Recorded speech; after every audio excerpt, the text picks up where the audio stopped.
Although this morning I did have, I think we were out for, I think hour and a half, and then just came back on. So technically we are in the old part of Kaysville, I've been told.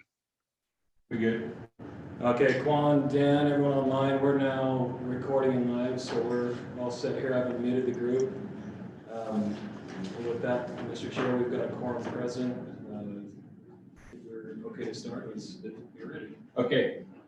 Well, welcome everyone. We're getting somewhat of a late start. A couple of housekeeping items. I guess first, my name's Josh Sumboff. I'm the chairman of the meeting tonight. Audio is a challenge this evening. Hopefully you can hear. We're recording. I think we'll be recording. We have enough audio at least to be recorded. But those of you in the back, we apologize for the audio quality. Hopefully you can hear us. Those who come up to the lectern, you'll be speaking this way, which might make it difficult. So, you know, we'll try to have some patience with comments. If they're not heard, we'll try to repeat, or if there's questions that need to be repeated, we can do that. So I guess these are the challenges while we're waiting to get into the new city hall, which is almost complete, is my understanding. So we will just go down through the agenda. I think you can have a copy if they had some passed out. We will follow pretty much the agenda as you see it. So we will begin with an opening and approval of the minutes from our last meeting on August 27th. Has everyone had a chance to review those? Yes. And any comments or questions? If not, I'll hear a motion. This is Quan. I'll make a motion to approve last meeting's minutes. I'll second that. All in favor? Aye. Online, I don't think we heard you. I'm assuming you said aye, but if you could speak up. Oh, yep, I can speak up. Okay. Aye. Next item is a public hearing for a rezone of 0.65 acres of property at 686 South Wellington Drive from R120 to the R114 zone for Shane and Angie Arbin. And the other item that I'll say, we have a number of public hearings today. The way we will conduct these public hearings, which is pretty much every agenda item, is I'll introduce the agenda item. We'll give staff, which primarily will be Lyle Gibson here, to introduce the item. And then we will hear from the applicant if there's any additional comments. And then we will open the public hearing. And in the public hearing, any of you who are interested in that item can come up to the lectern. You can state your full name, make any comments that you might have, or raise questions that we can then discuss after the public hearing. There won't be much interaction during the public hearing. It's a time for you to raise questions or comments or concerns. And then when we have few enough numbers that I think we'll be able to let everyone speak and say what they'd like to. We ask that you try not to be duplicative, like don't, say something that's been said before unless you really feel strongly about it. But say your comments, we'll close the public hearing, and then we will have deliberation as the Planning Commission to discuss your questions. Sometimes if a question has arisen that the applicant can answer, we will ask the applicant to maybe give us more information, and then we will deliberate and discuss and then have a motion on the agenda item. So that's basically how we will function for each item this evening. So Lyle, the first, I guess, item number 2. Yeah. So I'm using my phone because all my stuff's on the computer here, so just to keep a couple notes. But just by way of introduction, the property off of Wellington Drive, if you're here for this, it's a corner lot on the end of Wheeler and Wellington. And the property that's an R120 zone, I'll show that in a second. It's a single family home. It's about 28,000 square feet on the lot. So the existing zoning, being R120, typically is one home for every 20,000 square feet, which is the 20, what that implication stands for. The applicant is requesting R114 zone, still a single family zoning district.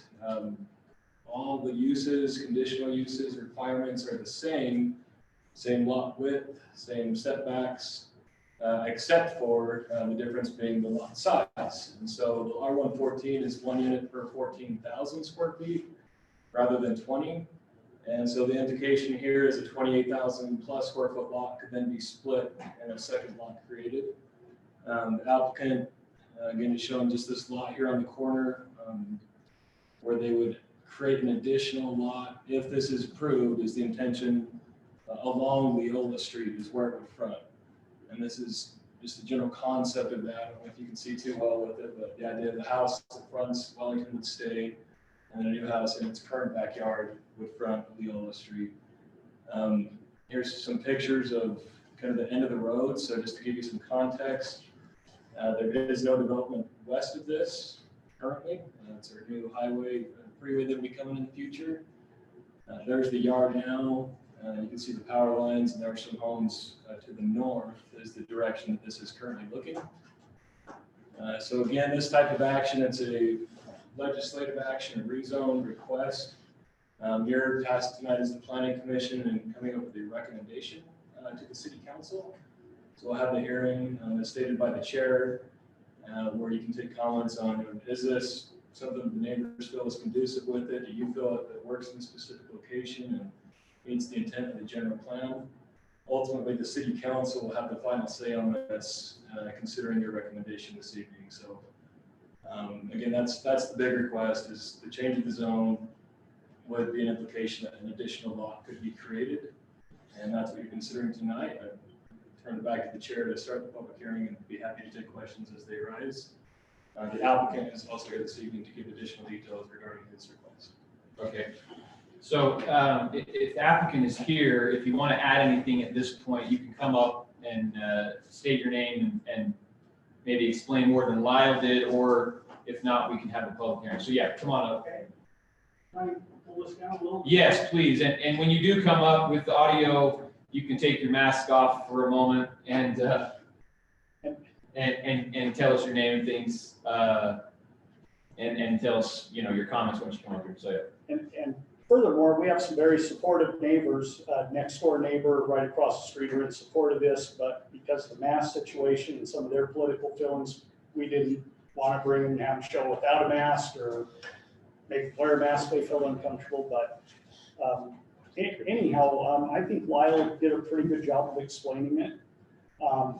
So basically our situation is a little bit unique to the whole development because we're the only house. Well, we're not the only house that's on that dead end road. We have the neighbors just to the south, but their lot size is substantially smaller, so they wouldn't have the acreage to do what we're proposing to do, would like to get done. So we're really unique in that aspect. So we would have access. I've talked to the sewer district because I know that was a concern. Lyle actually steered me in that direction. I spoke with Jill. She said if the city council approved it, she would as well. That would work out based on the pump stations and stuff I'm not real familiar with. Yeah, I mean the lots, it's over 28,000 square feet. I believe 28,154 square feet. So we're actually able to keep two properties, both at the R114.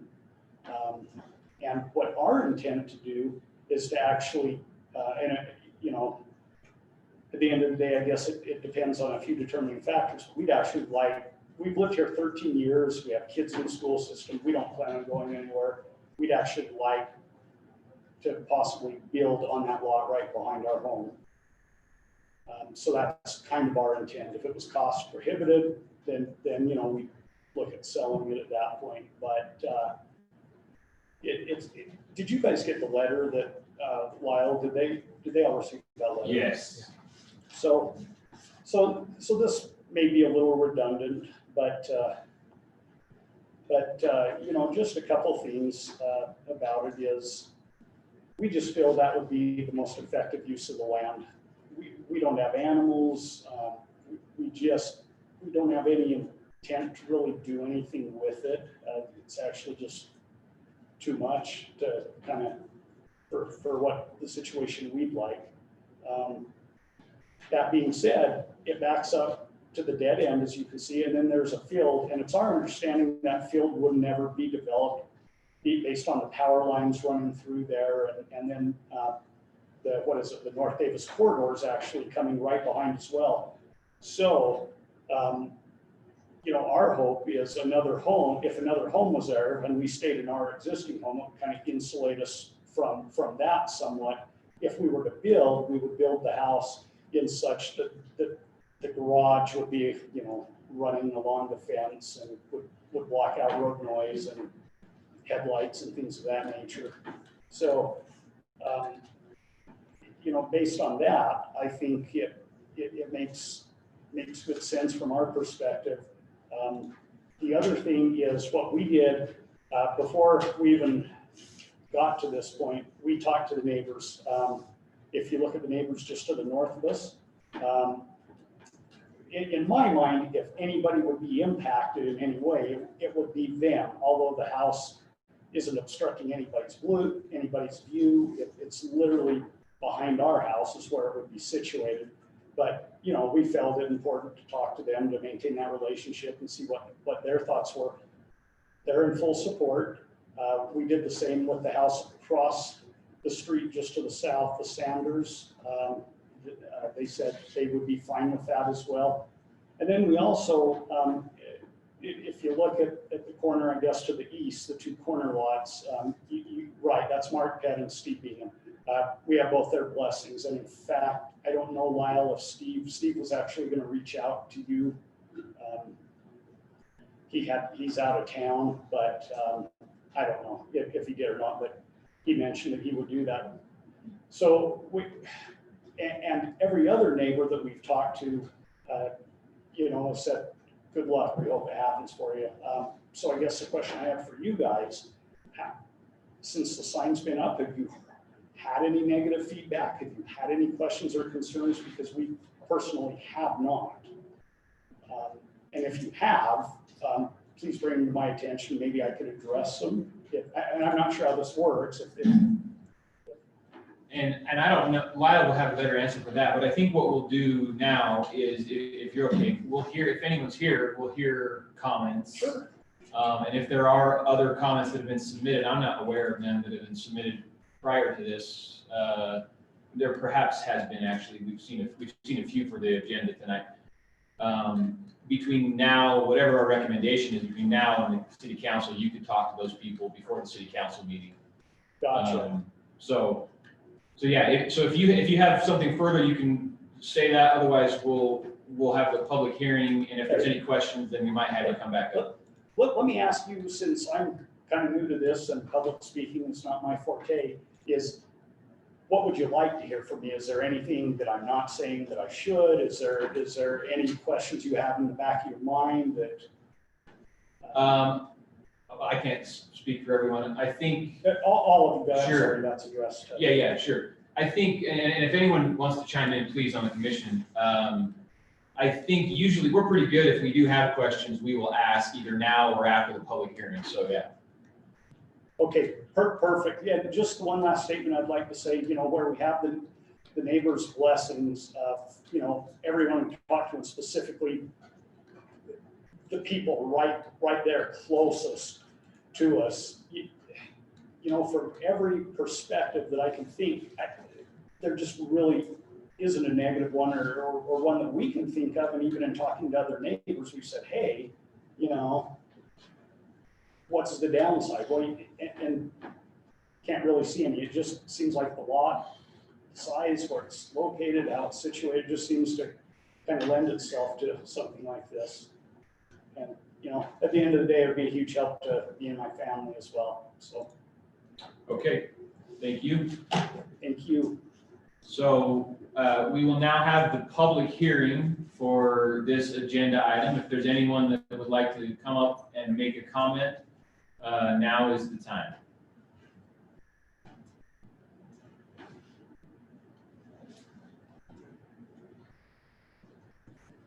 Looks like we don't have anyone going once. We will close the public hearing, and then we'll open it up to discussion amongst the commission. Any comments or questions from the commissioners? I would just make a comment. I mean, there was the one letter, or one email we got in opposition. It was from, which I'm sure will be part of the record. I mean, is it okay for me to state that person's name that for the email or? Yeah, these comments are entered into Yeah. the record, so it's public record. Okay. It was Kim Johnson. That was the person that wrote in opposition to the rezone at 686 Wellington Drive. And her concern was, she thought that this area should be zoned, or that area was for half-acre lots, and that she thought that this was not in accordance with that, that plan of going at half-acre lots. I mean, personally, I think that this is not that big of a change from R120 to R114, so I don't necessarily know that I would agree with that. I would just say that it's a corner lot where you don't have a flag lot situation that tends to sometimes be more difficult managing the water that comes off the two homes with all that asphalt going back to the back. And for the neighbors, immediate neighbors anyway, appearing to be supportive. And the zoning is going from an R20 to R14. I think it's a worthy request that needs to be considered. One question I had, Lyle, was, I don't know if you can point on here, where is the alignment of West Davis corridor relative to this lot? Thought you might ask, so you're gonna be close.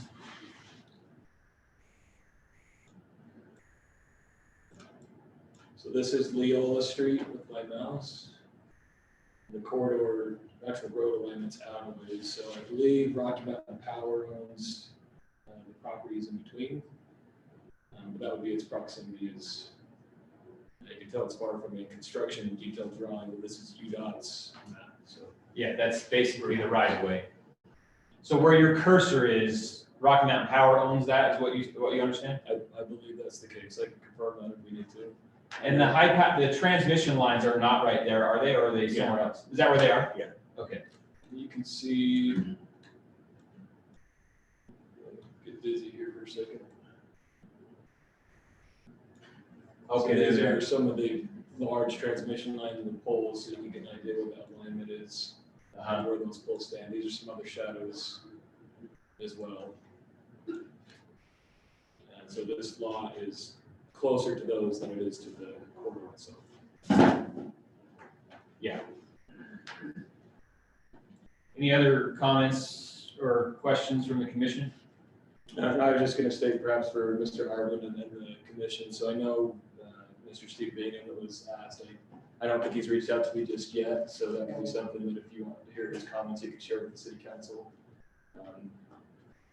I know him pretty well, so whatever number I had a guess in where he would stand, and it's likely in favor, but I have not actually received his comments. Okay. I think one comment that I would make is, I think it's significant, something that I think at least we need to realize, that the setbacks and the spacing of the home on this lot are no different than if it was R120. The only difference is, instead of having a larger backyard, more space in the backyard, this will have less space. The setback from the front yard is the same, the side yard setbacks are the same. It's just, so from the street, if you will, as you drive by, the spacing is going to feel the same, is my guess. It's just again, it's just a little smaller of a lot. And you know, we are tasked, as Lyle kind of already said, is to say, you know, does this change, would this change fit with the notion or the idea and goals of the general plan? Would it not? I think in the staff report, there's comments about, you know, whether it's along a major road or not, what kind of traffic is it going to create, these sorts of things. This is a pretty minor thing, I think, especially backing up to the power corridor and essentially West Davis corridor. If this were in a different spot, it might make a difference, this request. But given where it's at, it seems to, in my mind at least, not be overly different than the existing neighborhood. Just a few thousand square feet less is really what we're talking about. So if there's no other comments or questions, I will entertain a motion from the commission. I'll make a motion and move that we recommend the rezone of 0.65 acres of property at 686 South Wellington Drive from an R120 zone, single-family residential, to an R114 zone, single-family residential, to allow for an additional single-family lot for Shane and Angie Arbach. Is there a second? I'll second that, Commissioner Nguyen. We got 2 seconds. Okay. Let's have a vote. We'll start with, we'll go around individually on this. We'll start with Toby. Aye. Derek. Aye. Aye. Kwan Aye. and Abby. Aye. Okay. Lyle already said this, but I'll reiterate it, particularly because of the upcoming items. Our vote is just a recommendation to the city council, either for or against. In this case, it was for. Ultimately, as many of you probably know, the decision that matters most, perhaps, is the city council's decision on pretty much every agenda item we have. Sometimes the planning commission has the final say, but in most of these, the city council will have the final say. So this is your first bite of the apple. If you will, you will get another bite if it doesn't go the way you prefer. So let's move on to the next agenda item, which is regarding the double flag lot subdivision located at 717 East 100 South. Lyle? Thank you, Mr. Chair. I'll introduce the project together. There are 2 agenda items, rezone in order to do flag lot development, and then we'll be looking at the plat itself and configuration. So the property off of the east end of 100 South Street, 700, you can see is surrounded. It's got a pretty big field on the north side. It's a large block in the back of that. And in single family designation area, it's the R18 zone. Pretty much everywhere. There's some RD zoning district close by, which effectively is the same zone currently. So it has some historic allowances that it just kind of grandfathers and recognizes, but otherwise it's 8,000 square foot lot size development. So the purpose of the consideration for the PRUD, typically if you have 8,000 square foot lots and you can butt them against a public street with the 65 feet of frontage, then that's just a standard subdivision. There's no discretion whatsoever in doing that. We just make sure the utility connections are there and the zoning permits that you do it that way. But if you develop in a manner other than street frontage, typical standards such as a flag lot, then it becomes a PRUD consideration. That's a legislative action. So much like the last item, we'll be looking for a recommendation from you on this tonight based on whether you think it's appropriate at this location. And again, the council will have final say. So a lot of discretion if you think it makes sense at this location based on the plan, the area, and so forth. Any comments here tonight? So with the 8,000 square foot minimum, that's for a standard lot. Once we move to a flag lot, each lot has to have at least 10,000 square feet in size. Part of that can be in the access driveway to the buildable area. So that's one of the reasons that it's historically been increased above typical 8,000. This includes 3 total lots. The existing home would remain on that front lot, shown here as parcel 1. And then there's a garage type building in the back where the second lot is proposed, and a third lot behind that. So potentially 2 new homes, not accessed off the street, but it's a shared driveway. This shows the concept of that. There's actually an existing drive now where this is proposed, and it would wrap back and just veer over to get to the additional parcel. So the 2 things again you're looking at on this is whether or not the flag lot development is appropriate. And then a consideration of the plat, it's our finding with staff, it does meet the lot width, setback, lot size requirements that PRUD ordinance requires for a flag lot. So your decision on the plat is a little bit, there might be some flexibility if you see other concerns and mitigating factors you need to consider. But hopefully staff's recommendation on the plat is it meets the flag lot standards so long as you're okay with the PRUD override. And so again, the city council actually has final say with the plat as well, the preliminary plat level. And so we'll be looking for a recommendation from you on that as well. And I believe the applicant is also here this evening to share details on this and answer questions and remind you of the public hearing. Okay, thank you. Yeah, the applicant's here. If you could just come up, state your name, and then maybe you can explain the proposal. Yes, so I am Jennifer Romney, and I actually just purchased the property from a longtime best friend. And the plan is that I'm going to move into the home in about a year or 2. I just live a mile west, so I live still in the historic part of downtown Kaysville, so I'm very sensitive to that area and love that area. I've been in Kaysville for 18 years.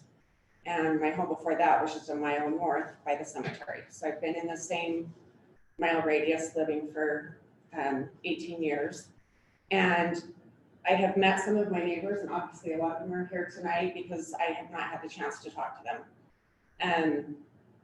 So I hope that tonight the questions can be answered and I can get your support as far as putting in, it's basically 1 flag lot, but it is divided into 2. And let me explain that. So if you'll go back to that slide, Kyle.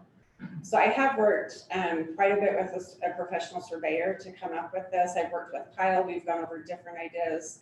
The purpose is the front home, parcel lot number 1, is the existing home that was built in 1950, and that's the home that I'm going to be living in. And then the previous owner had built this very nice oversized garage, which is existing on the left-hand side. And I would love to retain that with the first home. So the purpose would be to keep lot parcel number 2 completely empty, completely vacant. It would basically just be extra area for myself and to maintain that garage as my property.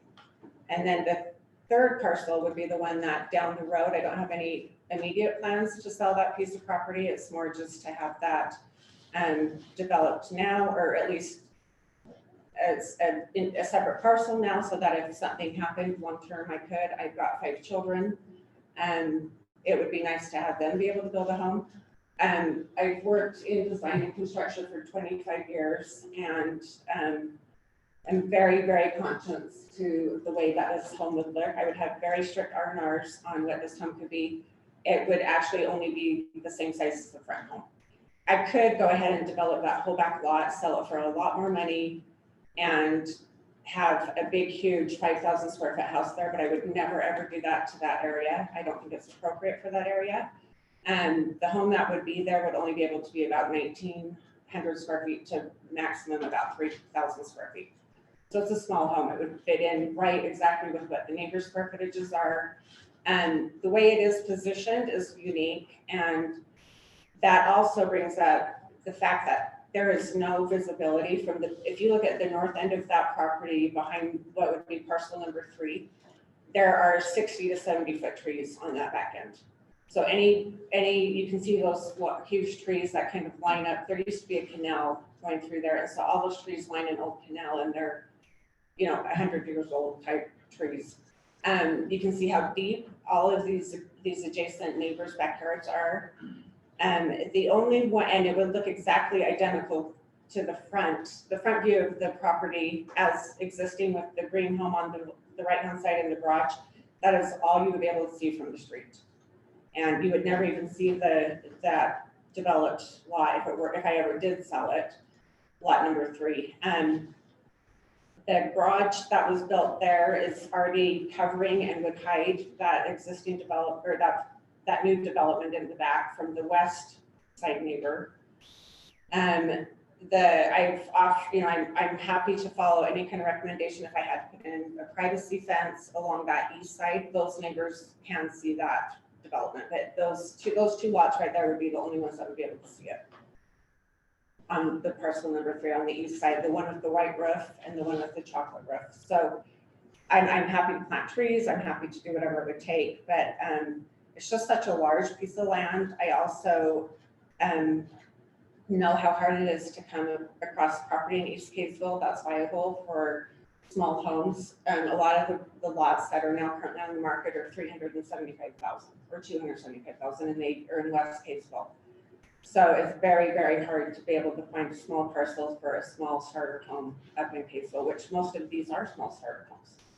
And so, but obviously these neighbors that are here tonight have loved that area, and it means a lot to them. And I'm very, very sensitive to that, and I would do what it would take to make it so that it does not disturb the existing fill or the existing look.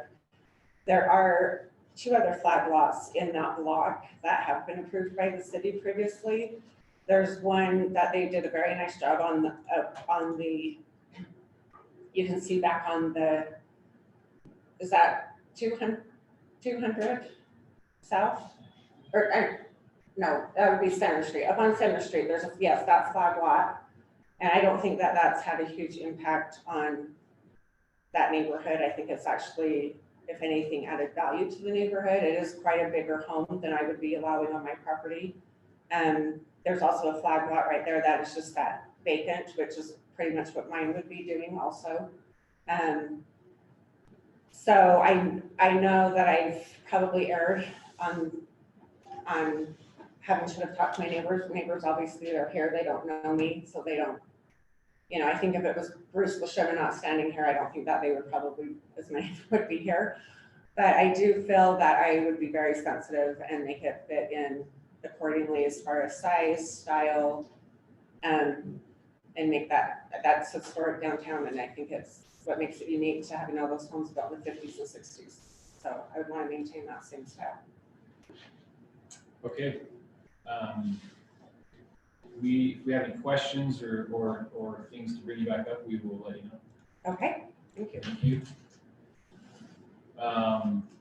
So we will now open the public hearing. Anyone who has comments or would like to speak on this matter, please come up, state your full name and let us know your comments. Chairman Sunlaw, would it be inappropriate if I move this to this side? Sure, so you can So I speak. can project. Sure, go ahead, yeah.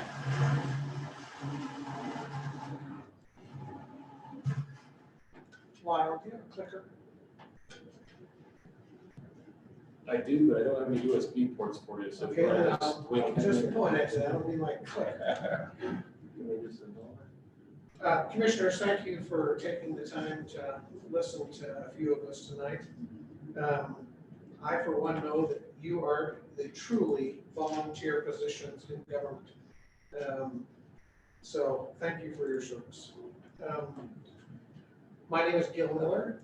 I have a home at 706 East Center Street. And it is immediately adjacent to the subject property. I'd like to thank the staff for putting together the packet. It was very helpful. And my presentation is based on the information included in your packet. So I'm not going to pull some weird code out of somewhere. It's all in your packet. This is the subject property, as we've talked about. It helps to see a little bit of an aerial, I think, and we'll talk about that in a little bit. But you'll notice that the properties around the subject property, some are quite large. And this has been the tradition of this neighborhood in terms of usually either 0.75 to 1 acre lots that surround the back portion of the subject property. There we go.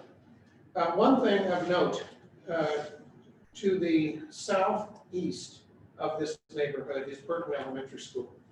And there is a walkway to the rear entrance to Burton Elementary that is the red walkway you see there within a few hundred feet of the subject property. If you don't live there, we'll talk about why that makes this particular request unique, because I think it's that aspect of it that I'm hoping the commissioners will hone in on. Wow. The general plan states that, quote, the development should improve public safety. It doesn't say decrease public safety, and it does not say keep public safety the same.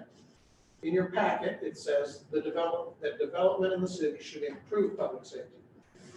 The rear entrance to Burton Elementary, as I mentioned, is across the street from the subject property. Traffic in this area along 100 South during pickup times in the morning and in the afternoons is a madhouse. And that's no fault of anyone other than the fact that they put in a rear entrance, not sure why, years ago. And these are some of the narrowest streets in Kaysville. And I'll talk about that in just a second. But you might say, well, how in the world is adding 2 homes to the back of a property going to add a lot of density? Well, it will, but more importantly is the precedence this will set in this neighborhood for future flag lot developments will increase the density and will increase the traffic safety, especially considering the construction traffic that could go on when homes such as the homes developed. And Jennifer, I love your intentions, but you could sell the property. And the minute you do, if it's rezoned, someone else might have different intentions as to what goes on behind the house on 100 South. And it's not just the 100 South lot that is affected. It is the homes that surround that lot. And it's not just the 2 homes on the east. Lyle? Did we just go backwards? Okay, I think we're still going on. Okay. The general plan also states that development should improve a sense of community. Again, not keep it the same, not make it worse, but improve a sense of community. Wow. This is McKillen and Chavis's classical definition of a sense of community, is the feeling that members have a belonging, the feeling that members matter to one another and to the group, and a shared faith that their needs will be met through their commitment to be together. Wow. This is the community. And the community you'll see the PRUD, proposed PRUD with the little asterisk there. That's along 100 South. You'll see there are 6 lots that are adjacent to that property, both on sides and on the rear. And I've numbered these homes from greatest impact, at least for the first 9 or 10 homes in terms of greatest impact. The rest of the homes are just kind of randomly numbered, but I'll show you in a minute why that matters. So these are the homes that we consider the community that surrounds this proposed PRUD. Wow. This, and I'll give the chairman a copy of this. This is the position of the community in the proposed PRUD. We've sent around, as you know, this was a holiday weekend, and we had a little bit of a wind storm up in this neighborhood. And so we have not spoken yet with each individual property owner and on that map I just showed you, but we have spoken with a number of them. And these are their signatures and how they stand on the position. I'll summarize that on the next slide. The orange dots are properties that currently have told us they oppose the PRUD. The green dot in the legend are the ones that have told us they favor the PRUD. Now, you can assume that Jennifer favored the PRUD, but we did not poll Jennifer. The blue, light blue dots are either vacant homes or they were not home on this weekend because of the holiday. We plan on talking to each one of those 21 homes. One home that we approached said they were still researching the issue. That's the darker blue home. So of those contacted, 96% oppose this PRUD, and 3%, which is one individual homeowner, is still researching the issue. The general plan states the development should improve the sense of community, as I mentioned. Every adjacent property owner is opposed to the PRUD. The surrounding community clearly opposes the PRUD. The community did not include the current applicant, as she mentioned, until recently. This isn't a longtime community resident trying to make ends meet with a 1 acre piece of property that they can't manage any longer. Though those 3 bullets, I don't believe improve any sense of community per the definition that we talked about earlier. Wow. The general plan states that the housing east of I-15 should be, quote, compatible with and complementary to existing neighborhoods and should have a maximum of open space.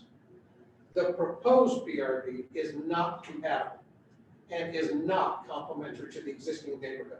It only takes a look at the area to see that that is the case. The proposed PRUD would reduce open space in the very heart of this community's largest open space area. And if you go to the next slide now, here is this community's largest open space area. All the backyards of these homes, some up to acre lots, are being preserved in this open space corridor. Maximizing open space is part of the general plan. This will not maximize open space. What? The general plan states, if the neighbors to the east that Jennifer mentioned are in an interesting predicament because of what I'm about to show you. In their backyards, remember, we all have front yards, and we all expect headlights from front yards. But we generally don't expect headlights in our backyards. And our backyards sometimes don't even have blinds on windows because we think of that as our private area. But let me show you what will happen in the proposed plat. Here's the plat that's in your packet. Go ahead, Lyle. I've superimposed in exactly where it is, the homes that are along the east side of this plat. Lyle, here comes a car entering the driveway from 100 South. As it turns, lights will be in the backyard and then continue as it turns again into all 3 or 4 of those backyards. And that is not something that most of us consider as acceptable in our backyards. Well, here's what's in your packet, the very last page. Recommendation, rezone. The Planning Commission should make a recommendation regarding the PRUD allowing flag lots based on its findings of compatibility with the area and the city's general plan. And Lyle, that's all we're asking you to do. That's exactly what this community wants you to do, is follow the general plan and be compatible with the area. Rather than, that's the end of the presentation, rather than have people come up here and do, as they often do in city council and commission meetings, and repeat the same thing, I'd like to ask if those folks that have seen this presentation, we had a neighborhood meeting earlier this week, they've heard about this presentation, if they approve the presentation and oppose the PRUD and therefore also oppose the zoning, rezone, the plat, preliminary plat. If you just stand up, in case you don't want to come up and face the mic, which is absent, but these are the folks that met and some weren't there that came to our neighborhood meeting on Sunday. And we talked about a presentation such as this. And there may be some that want to say some additional comments that weren't covered in this presentation. But I just wanted you to get a sense of the community, which is defined in this general plan as being so important when we look at things like this. This is not your typical flag lot. This is not your typical flag lot. We've got an elementary school right to its side. We have a complete community that is opposed to this flag lot. That doesn't happen. I've approved some flag lots. I have, and on the city council. I've disapproved a lot of flag lots, but I've disapproved them because of the general plan and what's worded in the general plan, because that's the Bible. Any questions? Thank you. Thank you. We will keep the public hearing open. If there are other comments that you'd like to add, please come up to the lectern, tell us your name and add your comments.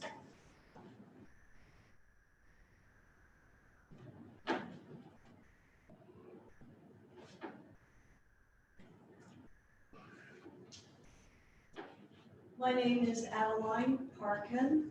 I am a retired school teacher, and we've lived in our house for almost 34 years. We are located exactly next to the little walkway that goes from 760 East through to Burton Elementary's west entrance. For all of those 34 years, I've watched the children coming to school. Most of them walk. Some of them are coming down from the Fruit Heights neighborhoods down that little walkway to Center Street. Many of those little kids come on their bikes, their scooters, and their skateboards. And many are dropped off by their parents, driving cars, trucks, and vans, and one father brings his son to school on a Harley motorcycle. The parents are coming from both directions, going north and south. Add to that a school bus that comes up Center Street around the corner and tries to get through that. At this time, there are nearly 100 little kids who use the west entrance. It is a very crowded parking lot with children, vehicles, and a bus. And the only difference this year is the pandemic, which has prompted the hybrid school schedule of every other day and online learning. The proposal for more crowded houses behind the already existing lot is certainly not in the interest of safety for all of those school children. In fact, it is my opinion that it would jeopardize their safety. For this reason, I definitely oppose the proposal for rezoning and building in such a critical area. Thank you for your time. Thank you.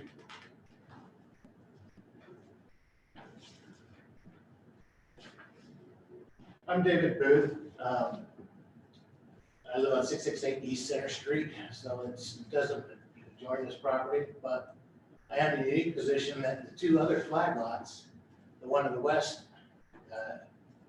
is on my west side of my property. So yeah, my property's just there. That's my house right there. So when we moved in, it's been what, 17 years ago? I think 17, 18 years ago. That lot was not subdivided, and back there was no chicken coop and lots of open space.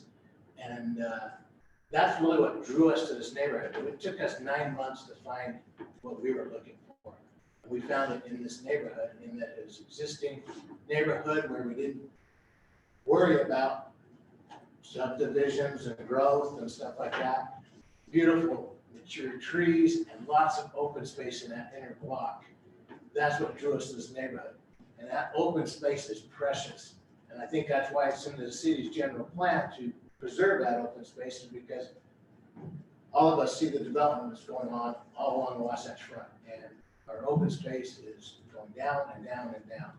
There's a flock of quail that just run in these backyards. It's just a beautiful thing. And the kids, they go out, they can play, they shout, and they're not bugging their neighbors and stuff.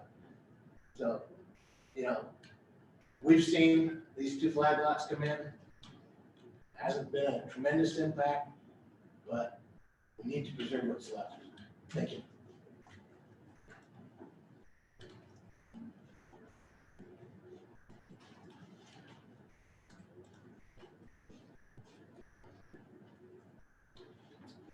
My name is Nellie Golden, I live next to Parkins. The big concern I have is, that street is so narrow around the turn from 760 East and down or south. When parents come to pick up their children, there are signs telling them not to park right there in the turn, but families do park there to pick up their children, and a car can barely get through that road. Well, to get out of my driveway is next to impossible. You almost have to have somebody directing traffic because there's so many cars and so many people. And that's common at a school. But my concern is the narrowness of the road. It is not a wide enough road to accommodate very much traffic. Not any more than 35.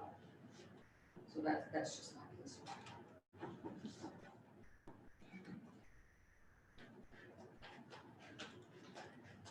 I'm Brandon White. I just lived at 657, 3 houses down, west.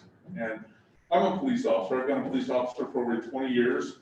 And I see the narrowness of this. I work for Granite School District Police Department, and I see the problem with the narrow of the street.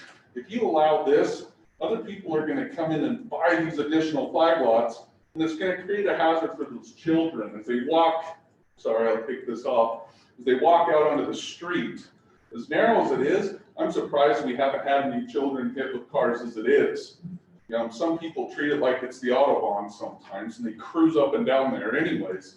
But you add that additional, you allow this to happen, other developers are going to come in and they're going to do the same thing, and it's just going to add to a sense of public safety concerns.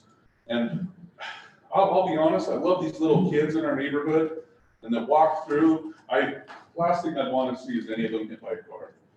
It would happen if we just allowed this. This just opens the door. And also, I've got a big, nice backyard. I don't want to lose that sense of community. I love walking out and talking to the booths, and I've got Parker at my back fence every day, almost wanting to come talk to me. And it's just, it's the freedom. My kids can go play in the backyard.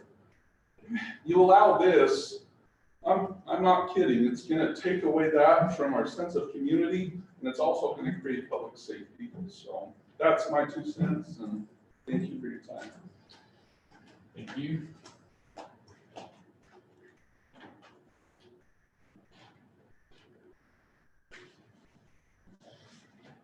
Any other comments? Keep the public hearing open. The applicant just wanted to say something. After we'll close the public hearing, if we have questions, we'll have you come up. Any other comments? Can I just give each of the commissioners here a copy of the presentation, and you a copy of the signature page? Sure. Just what you presented before, right? Yes. Yeah. And if I could, Mr. Miller, if you'd also leave one with us here to staff. Not for you. Appreciate that. Oh, no, perfect. Then it can be trusted. Thank you. So just to be clear, that was the presentation you gave and a copy of the signature page is what you're saying, correct? That is correct. Okay. So if there's no other comments from those that are here, we will close the public hearing. And maybe let's just start. Is there any questions that the commission has for the applicant after hearing the public comments?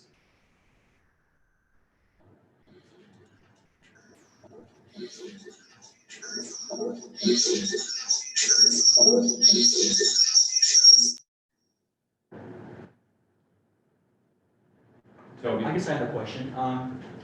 If you were owning this property and you're exiting your property, which way would you drive on the street? Exit? West. There's nothing east, it's a horseshoe. So if you were to go east, it just circles around. It's literally a horseshoe. So I would always go west. And one thing I did notice, I understand the public safety is kind of their peak point in the sense of community and having that open space. I am probably the only lot on that block that is able to do a flag lot. The other lots don't have 46 feet to put a driveway, which is what is required by Kyle, the city planner, and the city covenants within their property line or within their home and their property line. my house is very unique as it was built on the east side of the lot. So it's got this wide opening on the west side, and that's exactly why the previous owner had built that existing big garage back there. They're very concerned about the setting of precedents. There won't be a precedence. Nobody else can do it but me. And if they could, they would have done it by now. And the ones that have been able to have. So to have 3 flag lots on a period of, they say 30 homes, I don't think that's excessive. The safety concern, and no one else can do it. Do you get what I'm saying? They don't have that. You have to have, Kyle, why don't you explain what you have to have? You want to answer now? Yeah, so, Because there's setback requirements that I meet that nobody else on this block probably meets. Maybe one other home that hasn't done it yet. so I think we as a commission, at least I understand, I can explain. If you have any other comments, go ahead and make those, and then we'll have. And then board as far as the deliberate. safety, I understand that is a tight corner when you get up, all the way up to where it heads, where the street gets, where it runs north and south, right here. That is a tight street. But I am on the opposing side of the elementary school. The driveway entering that home is even on the west side of that home. And anytime you would pull in and out, because now they have closed off Green Road going into Highway 89, that neighborhood has become a dead end. So you can't go east unless you're headed south on 89. You can, people used to come through there to get up to 89 to go east or to go north or south. Now you can only go south. So it's basically, it's a ghost town up there. There's not a lot of traffic. I've been up there working at the home for the last 3 weeks. I don't have one car drive past that house, not one car. And I understand school's only in 4 days a week instead of 5 days a week. I have been there when school starts and I've been there when school ends. I have not seen any cars. And kids are going to school. They're going Tuesday and Thursday, or they're going Monday and Wednesday. And so the issue is, yes, it does get tight around that corner, but where I am is wide open because you've got 7th East heading across right in front of the driveway. Or right east of the driveway. And it makes it so that anyone coming to get their kids would not even, they'd be bypassing. The kids would not be walking in front of the home, is what I'm trying to say. They would be picking up their kids on the south side of the street and on the east side of the street, because they don't have a crosswalk right there. Those kids don't cross that street, and if they do, it would be at 3 p.m. and it would be when anyone in that home that would be working full-time would be pulling in and out of the driveway. So it's really a single small home with a small, maybe 1 or 2 cars adding to that whole entire neighborhood. But yet I have neighbors next door that have 5 cars and 2 drivers. Or they have 8 cars and 2 drivers. So it's, to me, I understand their valid concerns about they want to keep this integrity, they want to keep this, so do I. That's why I'm not selling a half acre for $289,000 and having someone go back there and build a 6,000 square foot house that's a 2-story. The house that would go back there would have to look exactly like mine in front, because that's where I'm retiring. I'm gonna be living there for the next 20, 30 years in a smaller home than I'm downsizing from what I have now. And I'm not gonna have a 2-story behind me. I'm not gonna have a huge home behind me. And by the time they have requirements, that's the other thing I don't know, I'm not sure you guys understand, is the city has setbacks. They have to be 20 feet from every single property line. That house can only be 2,500 square feet. It's not gonna be, they couldn't build a big home if they wanted to because of the setbacks that the city's followed. But as far as precedents, I feel like if the city proposes that this is doable, they need to make it fair for everyone in every landowner in that area. They can't say, oh, well, we let the people around the block that said, no, we oppose this because they signed their petition, but yet they have a flag lot that they just put in 6 years ago in their backyard.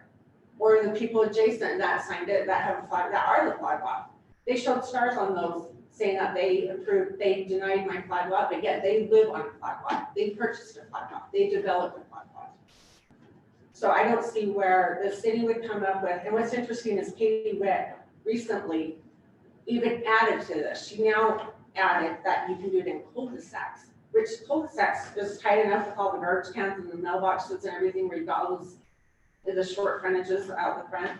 She now even says you can do it in this neighborhood in cul-de-sacs. but I've got this huge piece of property. I'm very concerned about the neighbors. I'm very concerned about myself because that will be my personal home. And as far as the big safety issue with Burton, I don't know if that's something that can be addressed as far as putting in a cross spot but I have not seen any traffic there, and I've been there every day since I bought that home. Okay, thank you. Thank you. So I think I already did this, but I just want to be clear. We'll close the public hearing if we didn't already. And let me just make a side comment before we open it up to the commission. If you've watched, Kaysville city government, if you will, over the last few years, you'll notice that planning commissions are much more informal than city council. And, that may be a necessary evil for the council to function that way, but I think this forum is beneficial for the commission. So that's why we do it this way, because we want to hear comments both for or against. It may seem informal when you contrast it with city council, but I think it's done advisedly so. So thank you for comments on both sides. It's helpful for us as a commission. So commissioners, comments, discussion, what do you think? This is Commissioner Nguyen. Go ahead. So I do have a couple of questions. Actually, one towards Lyle. I believe it was Mr. Miller who did the presentation, talked about the possibility of if this were to get approved and somebody else buys it, that quote unquote developer could do whatever they want with that. Could you address that? Because I know that this has been brought up previously.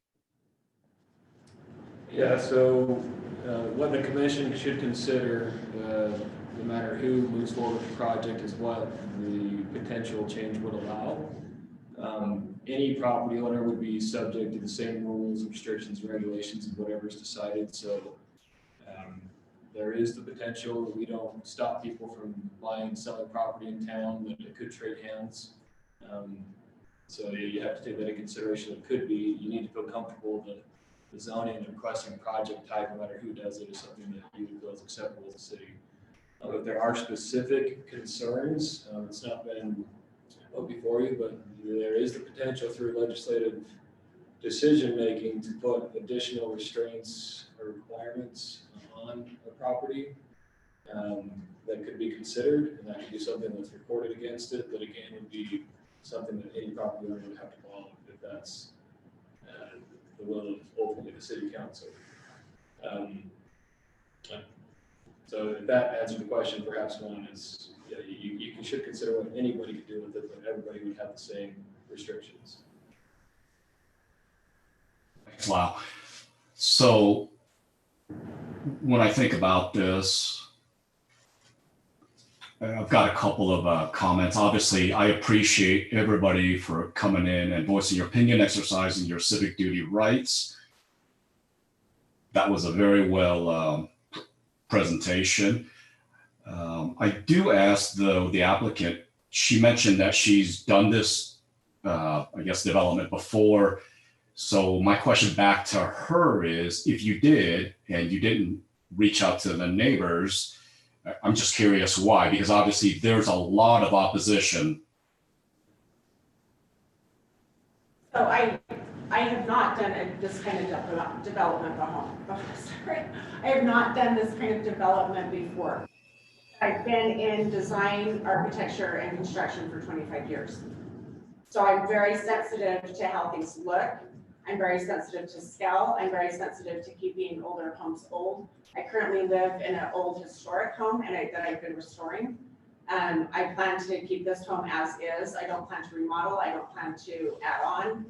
I think whoever were to buy this property, the neighbors, if say I didn't buy that front home, whoever bought it could have torn that down and built a 7,000 square foot house on that kind of acreage. Or they could go out the back and add an addition at 5,000 square feet. This home is only a 24,000 square foot home. I don't plan on adding onto it. I plan on maintaining the exact same frontage that it has now. Of course, I will actually make it look better because it has no landscaping, it doesn't have any, you know, he didn't keep it updated, it was a single guy. But, so if anything, I would enhance the property, but I have not done this development before. I'm saying I have experience and I know what it takes. I know I have worked with subcontractors for the last 25 years. I come from a family of builders and I don't plan on building on this property. And I do know if it did change hands, they would have to sign off on my R&Rs that I put into that. Like Kyle says, we can have that part of the deal. So if I can ask you a follow-up question. Uh-huh. So I just heard you say you do not plan on developing on this property. Is that correct?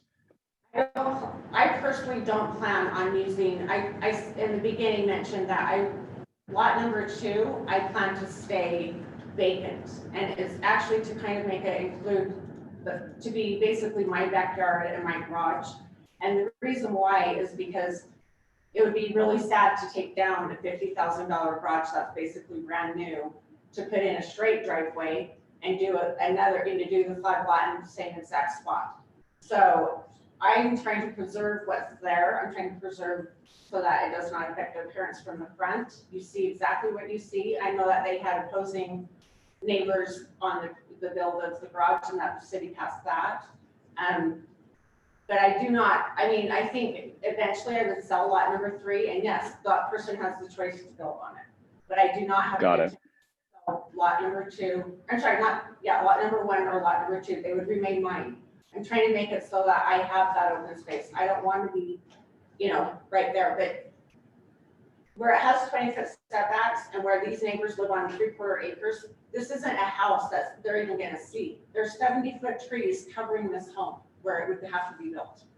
And then on the east side, there's not trees, but I'm more than happy to put in some columers right there to give those people privacy and have them take the tree and I'll pay for it. But so I'm happy to work with the neighbors. I just feel like it's not setting a precedence. There's no other neighbor that can do this but me. They don't have the land, they don't have the acreage, and they don't have the side variances to be able to make the driveway work that the city requires. Okay, thank you. Okay, thank you. If I can just also finish my comments. So when I think about this project, on one hand, it does meet some of the requirements that we've been trying to get for more affordable housing, et cetera. Then there's the flip side of it, which is, I think Commissioner Barros and I have talked about this, which is East Kaysville is taking the brunt of a lot of this quote unquote higher density zoning. And then and maybe this is something, obviously this is something that we should maybe bring up and discuss right now, but if the applicant isn't planning on developing, why even, I guess it gives her the option, but that part, when I think about it, I am more inclined to reject this due to the fact that you have a lot of opposition. And then when the applicant sells it, the new property owner, if they choose to develop, they can come back to the Planning Commission. So those are my thoughts. Commissioners, what are your thoughts? I'm planning on selling lot number 3. I've stated that every time we talk. Okay, got it. I would like to address the safety issue because I think that, I mean, that's an issue that the neighbors have, and that's one of the opposing points of view. I think we need to address that. I mean, my opinion about that is that the applicant has said that they will exit to the west when they enter onto 100 South. And I look at the aerial and that makes sense to me. I don't see why anybody would exit this neighborhood going to the east. And so I think that's kind of a moot point as far as like the safety on that walkway right there. That's my feeling about that. I mean, if she has, do you have children that would be going to Burton Elementary? No, my kids are. Okay, so, but I mean, even so, I think even if she did, they would just walk to school. And so I don't see how this is contributing any additional burden to like the safety of that area. And also the fact that they mentioned, they said that there's people that drive through here very fast.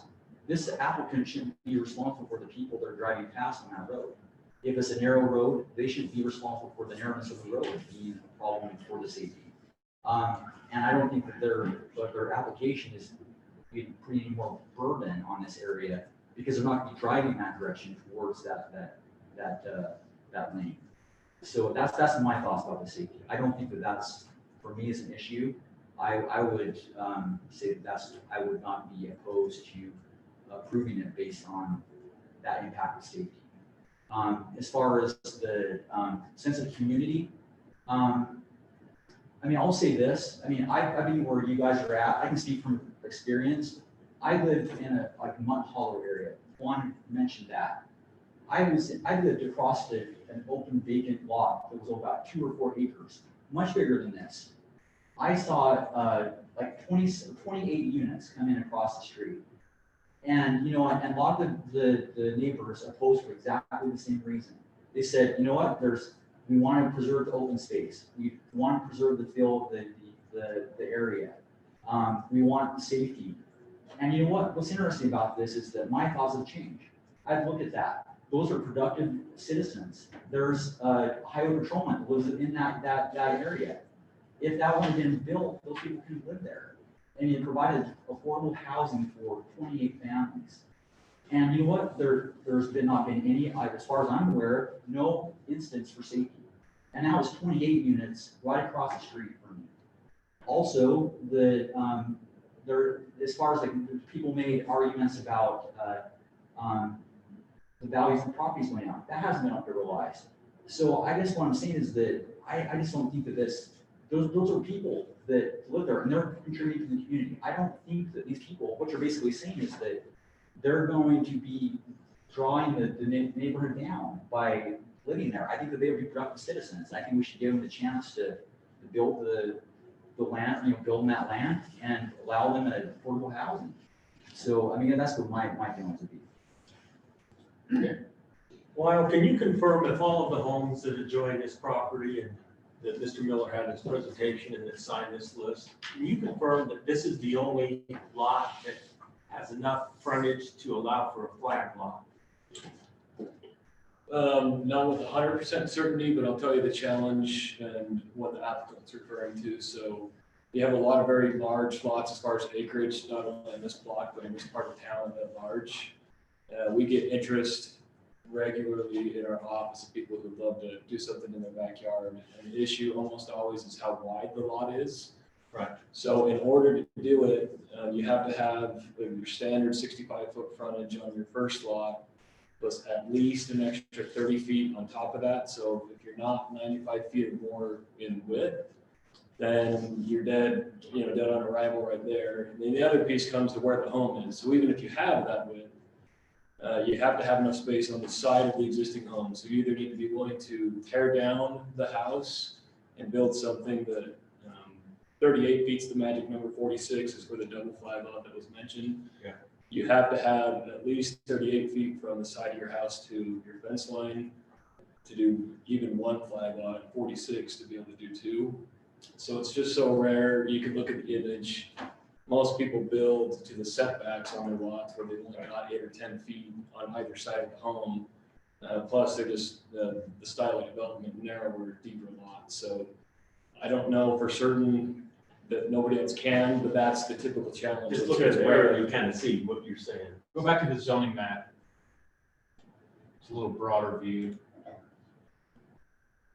I guess what I'm driving at is, it doesn't appear that this will set a precedent for many more neighbors, if any, that could get a flag lot in this community that we're talking about. What's the width of these 3 lots?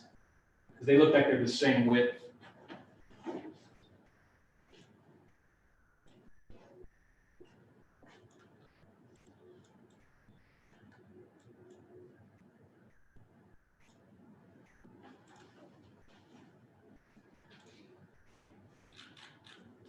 Sorry to put you on the spot.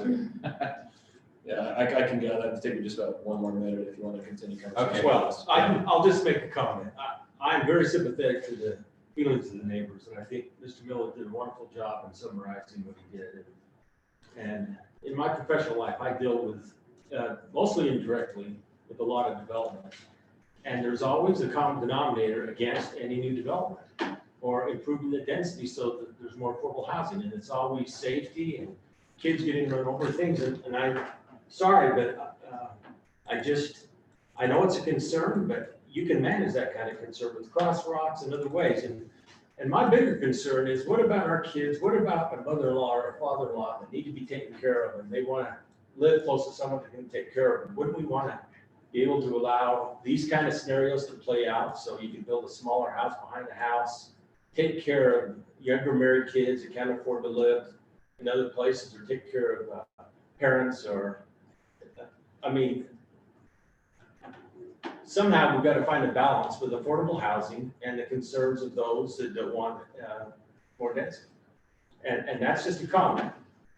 But in this state, it's one of the best economic states in the country. We've got a crisis of a lack of affordable housing. We've got great jobs and good paying jobs, but those average salaries can't afford the average price of a house in Utah. We have to find solutions that make sense. And we can't ignore it. Or we ought to tell companies, don't move here and bring your jobs, because we're not going to figure out ways to get affordable housing for the good paying jobs, but not good enough to pay for a $350,000 house, which is about the average price house in Utah. And so where is the balance between affordable housing and the concerns that we're hearing tonight? I'm struggling with it, but I want to find solutions. And so I respect Mr. Miller and the feelings that if not here, where could we find some solutions that could bring some more affordability? So that's just some comments that I've got.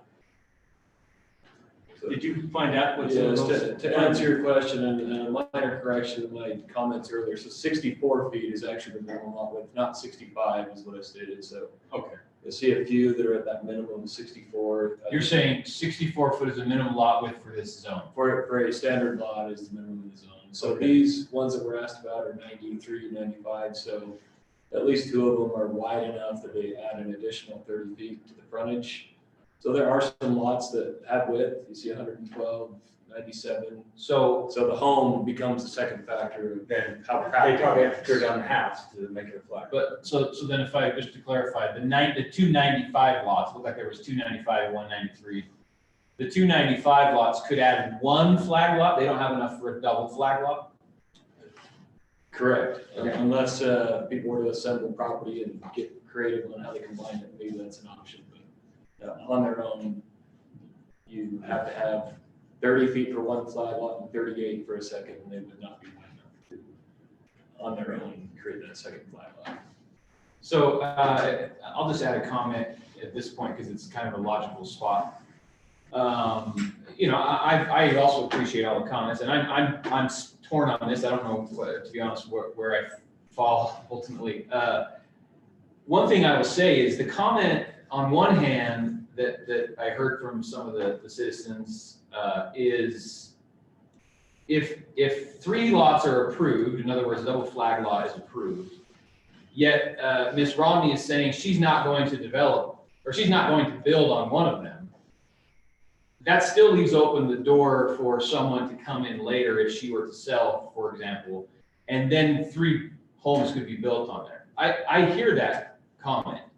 And I think it's an accurate comment, actually. But on the other hand, that cuts both ways. I could say that to it, because her words are, she's not going to sell. She's going to retire here, she's not going to sell. Those are her words, and that's what she said. All we can do as a commission is trust her word. If I were to ask all the people whose backyards create this wonderful open space, you all would say, we're not selling. We're going to keep that open space. So I have to take your word for that too. But if you did sell, let's say a developer came in with a sufficient amount of money that talked to all of you, and you did sell, the existing zone, no change in the zone, would allow 4 acres per lot in there. I don't know how many acres that is. Let's say it's 5. Maybe it's more, maybe it's less, probably more. That's 20 lots that the existing zone allows there. So those comments kind of, at least on that narrow point, fall on deaf ears to me because it could cut both ways. She's saying she's not going to sell. You all say you're not going to sell. But if someone to be sold or somebody came in with enough money either to her or to you, the existing zone allows a lot of homes to go in there. And there's nothing that you can do about it right now if somebody bought it. So again, that's a really long way of saying that comment isn't persuasive to me. Now, there may be other ones that are, but that little narrow one isn't. So further discussion, comments from the commission? Yeah, Commissioner Nguyen again. Sorry about that. Yeah, I'm kind of torn back and forth. I feel like we're some part of a bunch of judges trying to convince each other. So you're right. I mean, as far as safety is concerned, I mean, I'm not an expert on safety on the traffic pattern, but you know, having the school there should be a variable that we should think about. Now, the police officer that did come up, I'm going to assume that he's a trusted professional in that area, so I'm going to defer to him on that part of the public safety. Again, I'm still trying to figure out which way I'm going to vote. But I think that's always a legitimate concern that I think sometimes, and maybe I accuse myself of sometimes maybe being flippant to that. But again, you know, we have somebody here today that did come up that is his job, everyday job, accidents, public safety, etc. So I'll defer to the officer in that for that particular issue. One comment I'll add to on that note, Quan, is this probably goes without saying, but I think there should be, between now and the city council meeting, there should be a robust discussion between Ms. Romney and the neighbors, first of all. That's just my own opinion. It's aside from our scope of our role as a planning commissioner. But one of those things that I think could be discussed or that could be worked out and probably won't get solved amongst the neighbors and Ms. Romney, but maybe should be brought to the city's attention or the school districts or both, is if there is truly a safety problem that's existing with this portion of First South, to say nothing of down here in front of Burton Lane. If this is a problem because of that walkway, then maybe this should be a school zone. I assume it's not. I assume this is not a 20-mile-an-hour school zone during school times. So that is a solution that maybe should be discussed regardless of this approval or denial or this development or not. Because, you know, if you just looked at the data, like if you had a purely unbiased, objective observer engineer, let's say, looking at a traffic engineer, looking at the data, 2 additional homes, I would be willing to bet, now I could be wrong, I would be willing to bet that a traffic engineer is going to say, if there's an existing safety problem, 2 existing homes right here is not probably going to be the tipping point.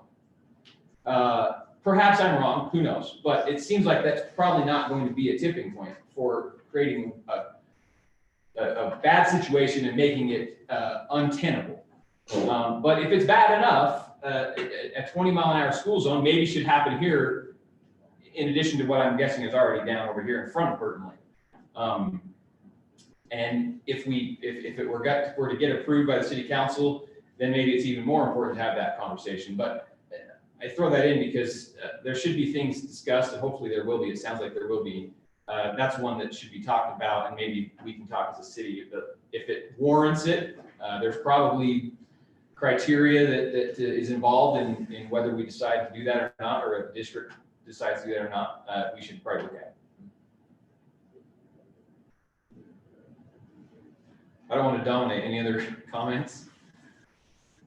Yeah, I guess I don't want to be flippant either about the safety issue. I think what we proposed, Josh, makes a lot of sense. I mean, if there's a safety issue here, have that be addressed.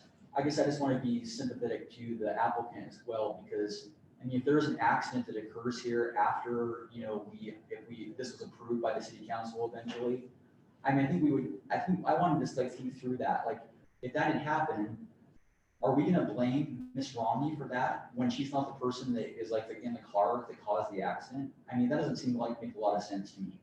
And so that's what I just want to bring out is that I don't think that this home has any real impact on the safety issue. If it's a safety issue, it's because it's a narrow road and there's a lot of kids walking to and from, school in the mornings, and that should be addressed in the ways that, Commissioner Sunloff has already brought out, so. One question I had, Lyle, was, and I think I know the answer to this, but maybe just remind me and to help clarify for everyone. What is it that creates the necessity for a PRUD here? Is it, if it were a single flag lot, we would still be having the discussion, or is it the double flag lot? What is it that, or is it the private lane, or is it all the above? Explain that to us. Yeah. It's any flag lot, whether it's a single or a double, requires consideration through the PRUD overlay zone. Reason being, again, a standard lot, if it had 64 feet of frontage, 8,000 square feet, the zoning allows that, it's permitted. We still come to the planning commission through a subdivision process, but it's pretty much a formality of that, just verifying some of the details. But once we develop in a flag lot configuration, technically this isn't a private lane because of some of the configuration on it, but that's something that that the city has decided in the past is something that they want to be able to look at case by case to make sure it's going to work, because it impacts the area a little bit different than the standard lot and normal way people develop. So, okay, so that's what I thought you would say. So here's my take on maybe the density aspect. I've already said that the question about the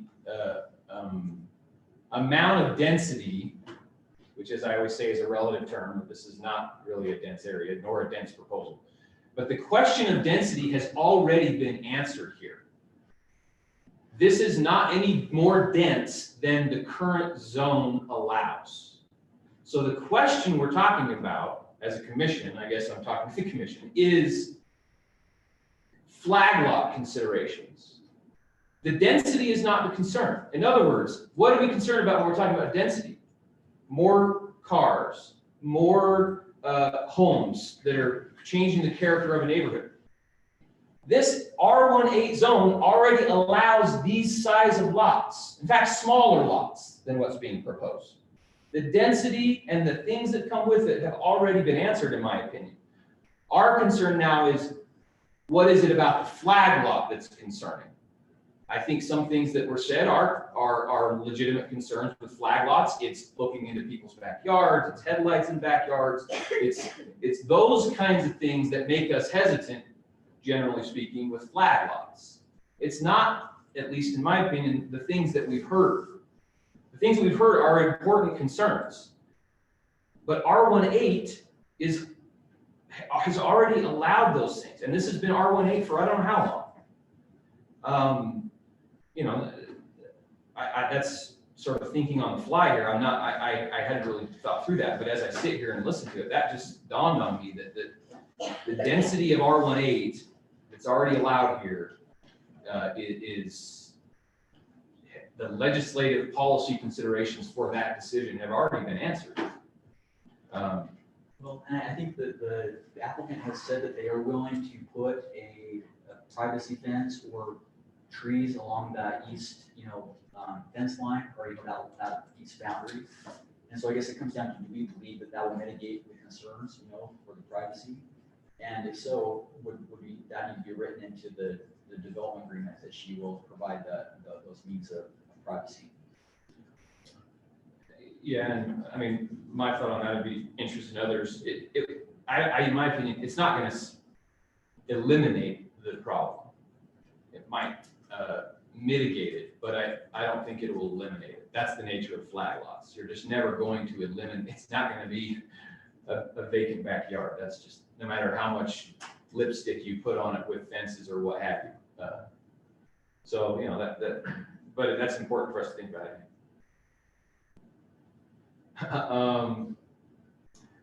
Other comments?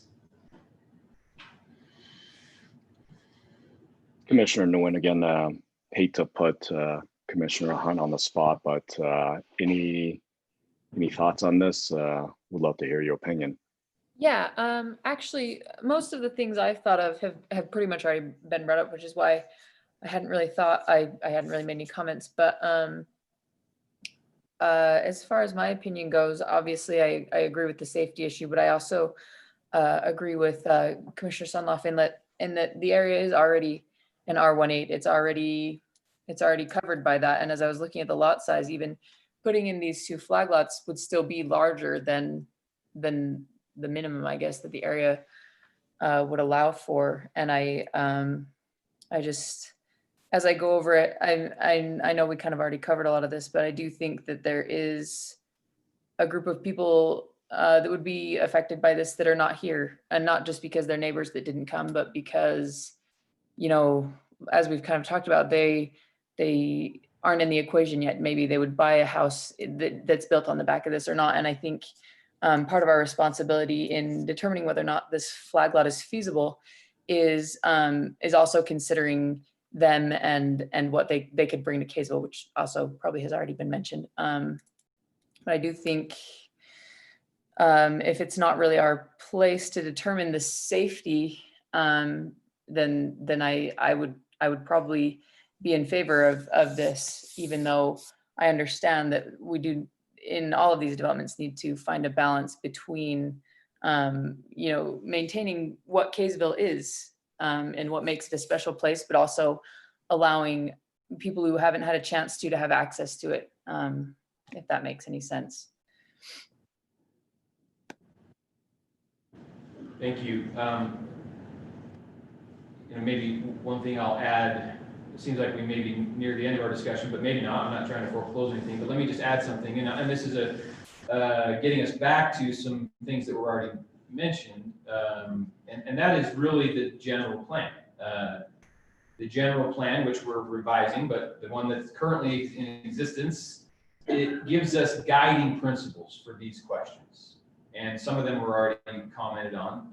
One of them that I think is persuasive against this proposal is that development should improve public safety and sense of community. I think sense of community, maybe both of them, to be honest, are subjective in some respects, but sense of community is certainly subjective. I think I tend to agree with Toby's comments earlier about, you know, I would like to think, and I hope that I know Kaysville well enough and this neighborhood well enough by the evidence of the community I see here, that if this came in, the residents of these potential 1 or 2 additional homes would be welcomed into the community. And they would be a benefit to the community, and you know, that would be a concern. But so that's pretty subjective, I think. Now, public safety though is maybe can be a little more objective, though the comments we've already talked about right now could go both ways, I think. We've heard anecdotal evidence, and I think it's legitimate and accurate evidence, but it's nonetheless still anecdotal about safety concerns. We've heard both sides. We've heard there's not very many traffic. We've heard during school there is a lot of traffic. There's kids around. It's probably both in some respects. But general plan, my point is we need to be looking at the elements of the general plan, which the staff report has pointed out to us are the criteria that we look at. Now, the other thing I'll say too, the general plan is not city code. We are not looking at what does the code say, what are the facts, and do the facts meet the code? The general plan is a guiding document. It gives us principles to apply. It's not, we don't interpret it and apply it like a statute in an administrative decision. So how that falls on this issue, I don't know, but it's important for us to realize what the general plan is and what it isn't. So if there's further discussion, we can have that. If you want to make a motion, we can hear that. What do you think? Chair, this is Commissioner Nguyen again. I do have one last thought. So when I look at the satellite imagery of this and look at where the property is at, East 100 South is wide, and then it does narrow in that bend. So and as we all know, that's one way to slow traffic down. And I'm wondering if the engineers did that on purpose because A, they want to slow people down before they make that turn, or B, because they realize that there's a school there. And I don't know, Lyle, if you have any idea, but again, that's just something I just realized. I can speak to that only in part, so I don't know the complete specifics of this area, but I do know the grid system, the original settlement area down of Kaysville is measured off a rod system, so the right-of-ways are a little bit different than newer development. So we have a lot of wider streets in the blocks here in the downtown type area. Newer development has smaller streets on our residential collectors. So I think in this case, again, I could measure, you probably have about a 65-foot right-of-way typically on the west part of it, and then it narrows to our 50-foot right-of-way, which is what we currently develop at in a residential area. I can verify that that's probably accurate, but I suspect that's likely the case. What we see here is just simply newer versus older style of development, but certainly it does narrow, and there may have been other considerations based on its proximity that I honestly can't speak to, not knowing the history. Right, and so I'm just remembering the things I've seen from Kaysville PD at the start of the school, well, this school year. I think Kaysville PD posted where they observed so many vehicles just not paying attention, even when there's road guards out there, even when there's police vehicles out there. So I'm going to go with the side of public safety on this one. Again, it's just my opinion. It doesn't represent the commission, but that's my observation. I'm just piecing a lot of different pieces of information.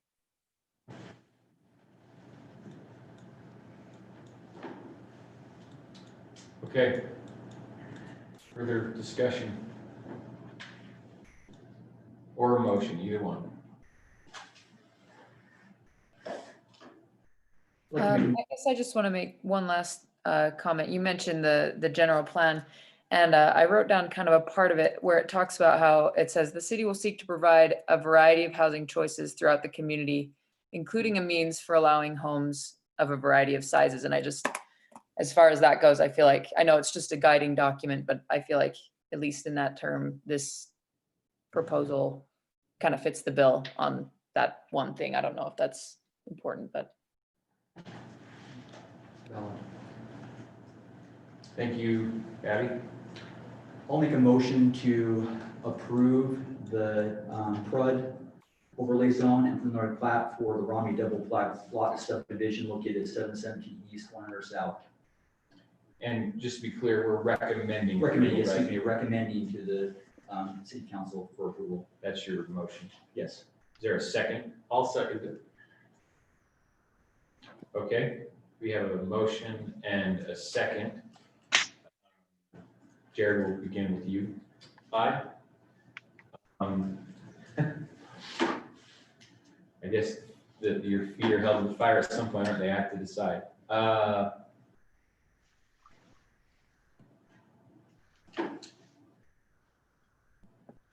I will vote aye. And let's see, so that would be Quan and then Abby. Nay. Aye. And Toby. Aye. Okay. So the motion to recommend passes 4-1.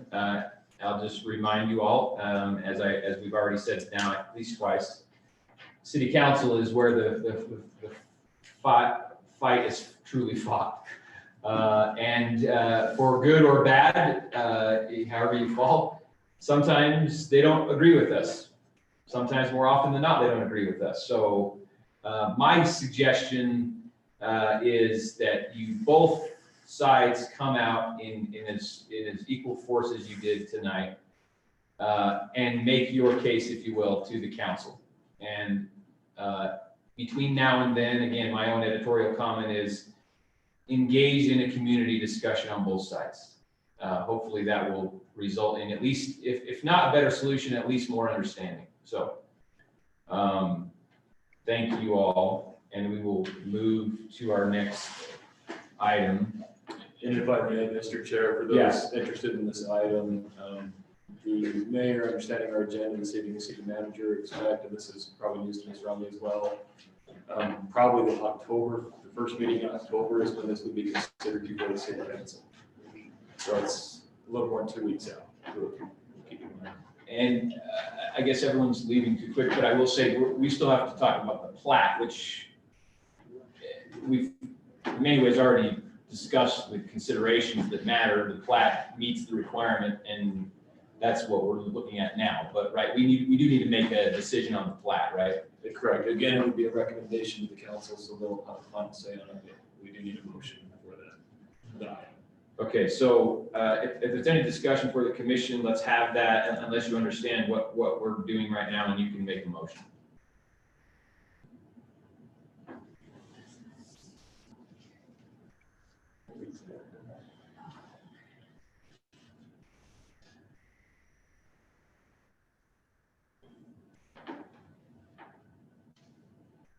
Is there a public hearing for the plat right now? I think we combined the two, and there's everyone left, so I would not be opposed to having a public comment if you would like to make a comment. I'll just make a brief comment. Sure. Firstly, it's not the community's fault. Can you go back to that, please? It's not the community's fault. The previous neighbor decided to put a garage right in line where a normal flag lot driveway would have been. That's not the community's fault. And now, because of the traffic that it's going to cause, I object to the plat, the way that it's done. If you're going to put a double flag lot, tear down the garage and have it be a normal double flag lot. But to have this plat that's just the convenience of a $10,000 garage and can have the road go all around and inconvenience all those neighbors to the east. You want to convenience me at all, okay? But to inconvenience those people to the east and mitigate all this stuff, just because somebody decided to put a garage up where a normal, you look at flag lots in this city, okay? Most of them have one driveway that goes down one side. This one doesn't. This one doesn't. So I just ask you to really think about this plat that is done just for the convenience of a garage at the inconvenience of the neighbors.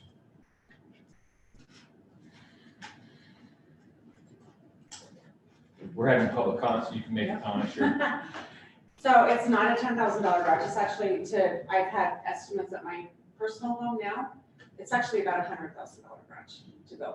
It was $50,000 10 years ago, or 8 years ago when it was built brand new. And lumber, as we know, has doubled in the last 2 years. So it's not just a $10,000, it's not a shed. It has power. It's beautiful. It's oversized. It's nice. It fits the property. And to tear that down would be a complete waste of material, brand new material. The garage has never been parked in. It's never even been used. The cement is brand new. The wood inside is brand new. It still smells like a brand new garage. It's never had a lawnmower parked in there for 2 years while he didn't live in the home. He used to park it outside while he lived in the home. It's a brand new garage that would be close to $100,000 to replace. And it adds value to the front property. It adds value to the aesthetics, because you tear that down, then you're looking straight down an ugly driveway. Right now, it looks like a cute greenhouse with a cute green garage. And that's exactly the way it would look if that third flag lot went in behind it. And that's going to be tucked behind. I understand the inconvenience of headlights, but a 6-foot fence would cover headlights. I can put in a 7-foot fence or whatever the max is the city requires, but headlights coming through in and out at night, it's no different than someone's back porch light. If we did the straight driveway and there were back porch lights going into that all night long, that's probably worse. So I understand it is untraditional, but I also don't think it's worth tearing down a $100,000 garage just to make, it's the same distance. If you took that little side piece and flipped it, it's pretty much the same distance to get to that back lot. So you're not saving yourself as far as concrete or asphalt or anything. It's just more aesthetics from the front that looks like a home with a garage. It looks like a single home. You would not even know there would be a home back there. Okay, thank you. While we're at it, if there's any other public comment, we can have that. Otherwise, let's discuss the plat. And maybe a question I have for Lyle. Will you explain what discretion we have, if any, with a plat like this before us?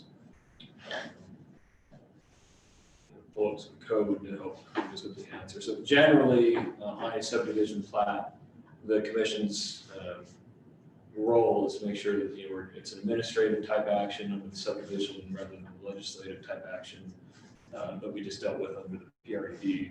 And so it doesn't meet the standards and requirements. There are some considerations that we have if there's fencing, something that's been talked about before. If it's determined that they're incompatible uses next to each other, that's something that can be required to have a fence in the subdivision process. Typically, we're talking about private street arrangements, or excuse me, street arrangements rather than driveways. If there's connectivity issues or other items that need to be shown in the plat, the commission addresses that. The private driveway is a little bit more unique, but if there are technical or safety issues or things that come out of the way it's proposed, if there are ways to mitigate that or modify it to meet the standards, then that would be your role, I guess, in this type of action. So from a staff perspective, as we discussed in development review, it is a little bit unique, but where it's a driveway and not a street, based on the distances, emergency services and access and utilities and such to it, seem to meet. The requirement for a flag lot is a double flag lot configuration. It's an 18-foot wide access to each lot with a shared driveway to the first, and then 18 feet typically back to the second, so they meet. It's just, these ones don't have the dimensions on it, I don't think, but we do have them in our office that it's been verified. They're 18 feet all the way around up to this buildable area on this side and the additional 18 feet over here. So meets the setback requirements, distances from homes. It includes the 20-foot setback to the home buildings that are shown on these building envelope areas. It's our opinion that as far as the plat, that it, given subject to the council's approval, the PRD seems to meet those requirements. So I guess, question then, just to clarify. And the way I can understand it a little better, I guess, is by using maybe an analogous situation. So if someone proposes a single family residential home that, let's just say, by any objective standard of design, if there is such a thing, is fails every standard, if you will, and the community wouldn't like the way this house looks. It just would be an eyesore or what, on down the list. But it meets the requirements of city code. The city at a building permit level, for example, makes that administrative decision and doesn't have discretion on the look of that home. So, and then by analogy, are you saying that whether we like this, I guess, is this that same type of situation? Is this, if we don't like this, we can change it, or we may not like it, but it meets the code, so we don't have discretion? That's what I'm trying to figure out. Yeah, it's a little bit unique. Your discretion is significant with the PRED component of the flag lot consideration, but with the approval of that, unless there are specific restraints under the legislative action, if it meets the requirements that either the legislation and the subdivision standards have, then whether you like it or not to some degree, I would say it's there. Where this is a little bit unique, the ordinance does talk about through the subdivision process, the arrangement of streets and access for circulation vicinity is something that can be considered, but this isn't building any streets. These are just driveways. And so The flag lot provisions is what I would look at to see if it meets specifically listed under Title 17 in the PRED section here. That's in your packet, 1734, it's that last section. So if it's been determined that flag lot type development is appropriate in the purposes of the PRED section, we're simply looking at development requirements. Flag lot each has at least 10,000 square feet in area.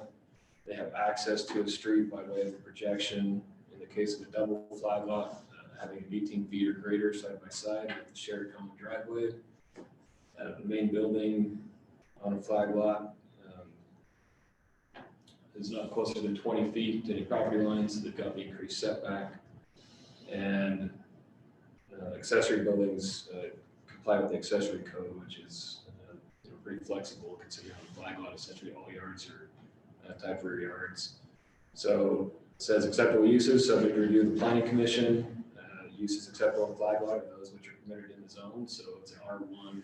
If they're proposing a single family on the flag lot, then that meets. And so, and the final one is it can be considered in the RA, R1, and RD zone. So there's these 4 criteria within the PRED chapter as to what the flag lot has to have. And if it meets those, if the PRED has been decided is appropriate, then I think it's more administrative part at that point, as far as your consideration and approval. So, again, that discretion and flexibility, and we want to change this or eliminate that or move it, I think lies with the legislative action component that the city council will still get the chance to consider. Okay. Well, that answered my question.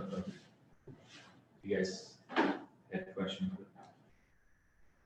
If there's no further discussion, then or we'll have a motion. I'll make a motion to approve the preliminary plat for the Romney double flag lot located at 717 East, 100 South for Jennifer Romney. And could we say also that the issue of privacy around the property is addressed in this motion? I think that's appropriate. Either the prevailing fence of the neighborhood or whatever Jennifer can work out with the neighbors on privacy. Something, words to that effect? Please do not offense. It's ironic that we're talking about an open space. Open space, but now they want a fence. There's chain No, no, link no, there. no. You were the one who mentioned the fence. I just said, whatever's prevailing, if prevailing there's no fence, then maybe landscaping, that's all I'm suggesting. Privacy is the issue. Okay, But well, you made the point that you didn't want the lights shining in the backyard, so the motion would include whatever's prevailing in the neighborhood. If it's landscaping, to try to mitigate that, then that's what the motion would include. that's, Okay, so that's the motion. Is there a second? I'll second that. Take Abby's. Okay. We'll start with me, I. And then Quan and Abby. I'll say aye, and just to explain, obviously, as mentioned, this is a little bit more legislative, and that's my reasoning. It meets all the requirements. Thanks. Aye. Aye. I agree. Okay. So I think we are done with that proposal, right, Lyle? Correct. So again, both those items will go to the council for the consideration. So discuss that. Okay. Let's move to our next agenda item, which is a public hearing in consideration of a rezone at approximately 0.466 acres at 285 East, 500 North from R18 to R16 for Keith Potter. Okay. I'll give an introduction to this, and Mr. Potter's here as well to give additional information. It's kind of unique. You can actually see it here on this image. There's a line going through the middle of this yellow box. Historically, this property was 2 lots. It's an R18 zone now. The 2 a little bit larger than 8,000 square foot lots have frontage And Mr. Potter could probably explain better, but the property owner, when they built the original home, couldn't build the home they wanted without combining the lots. So you have to have an 8-foot side yard on your house, and to meet all that, they own both properties, they combine them together. So it's got a large side yard currently on the west side. The applicant, Mr. Romney, is interested in putting a home on that location on the western portion. So the way to do that, we looked through some different options of working with potential property acquisition, exceptions in the code, some very options that the planning commission has on side yard consideration, how things may fit. And came down to really a reason is what it would take to allow the consideration of an additional home there. So the R16 and R18, again, very similar in that the uses that are on them are allowed, but they do have some differences in their lot sizes and setbacks that are permitted by the zoning. So R16, again, single family, 6,000 square foot minimum lot size versus 8,000 in the R18 zone. The R18 has an 8-foot side yard requirement. The R16, which we just fairly recently created as a city, has a 5-foot side yard requirement. And the frontages are also different. So in an R18, as we just found on the list, is a 64-foot minimum lot width requirement for a standard lot. When you go to the R16, I'm pulling it up because it's new and I haven't memorized it yet. 55 foot is the requirement. So it's about a 10-foot difference, but there's also some flexibility in the side yards that allows that to accommodate what the applicant's looking for. So again, the reason for it would be to create one additional lot. It wouldn't allow more than that, again, because of frontage restrictions. As we discussed, kind of the flag lot idea, just because it's an R16, there's additional density. There are other restraining factors here that you would only get the one extra lot out of it. So even if they tore down the existing home, you could still only have 2 total houses on the total property because of the frontage issues that come with it. So with that legislative decision, you get to, again, as we've done with the other 2, decide if that makes sense for the area. You got a lot of flexibility and discretion with that. You're recommending that to the council who will make the final say. Should that be approved through the council, they would come back later with the actual plat subdivision process. But the applicant has provided, probably cut my comments short and let them speak to it a little bit more. The concept showing what they hope to do, keeps an 8-foot side yard on the west side, so that would be consistent with what the R18 does now. But you know, we're talking just it was 64 feet pretty much up to the house, so it's a few feet that they grabbed that they're able to do to keep the required setback distances, and that's where the R16 comes into play. So it is a more narrow lot, but you know, by as much as approximately 9 feet would be the difference between R16 and R18 and what's being proposed. So I'll close my remarks there. Happy to take questions after you've conducted the public hearing and go from there. Okay, thank you, Lyle. Let's do what we had done before, which is give the applicant, if he's here, the opportunity to say anything in addition to Lyle, or we can open the public hearing. You're welcome. If you want me to talk, I'll talk. If you want me to. Well, To me, it's an easy scenario, but anyway. We have a robust public here, so how about this? Let's open the public hearing. Is anyone going to say anything in the public hearing? Okay, so let's hear from you.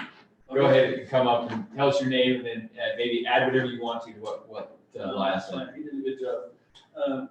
My name is Keith Potter. My wife grew up in the existing home.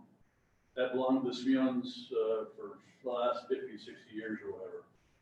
And my father-in-law passed away, I think 2003. And then my mother-in-law just passed away about 2 months ago. And so we bought the existing home from the family estate. And we're looking to downsize from where we currently live. And so we would like to build a new home on the lot. So we're just trying to work out any scenarios we can. You know, if I think, and talking to Lyle with the 10 feet on the one side, I'm actually short about 17 inches to leave it an R18.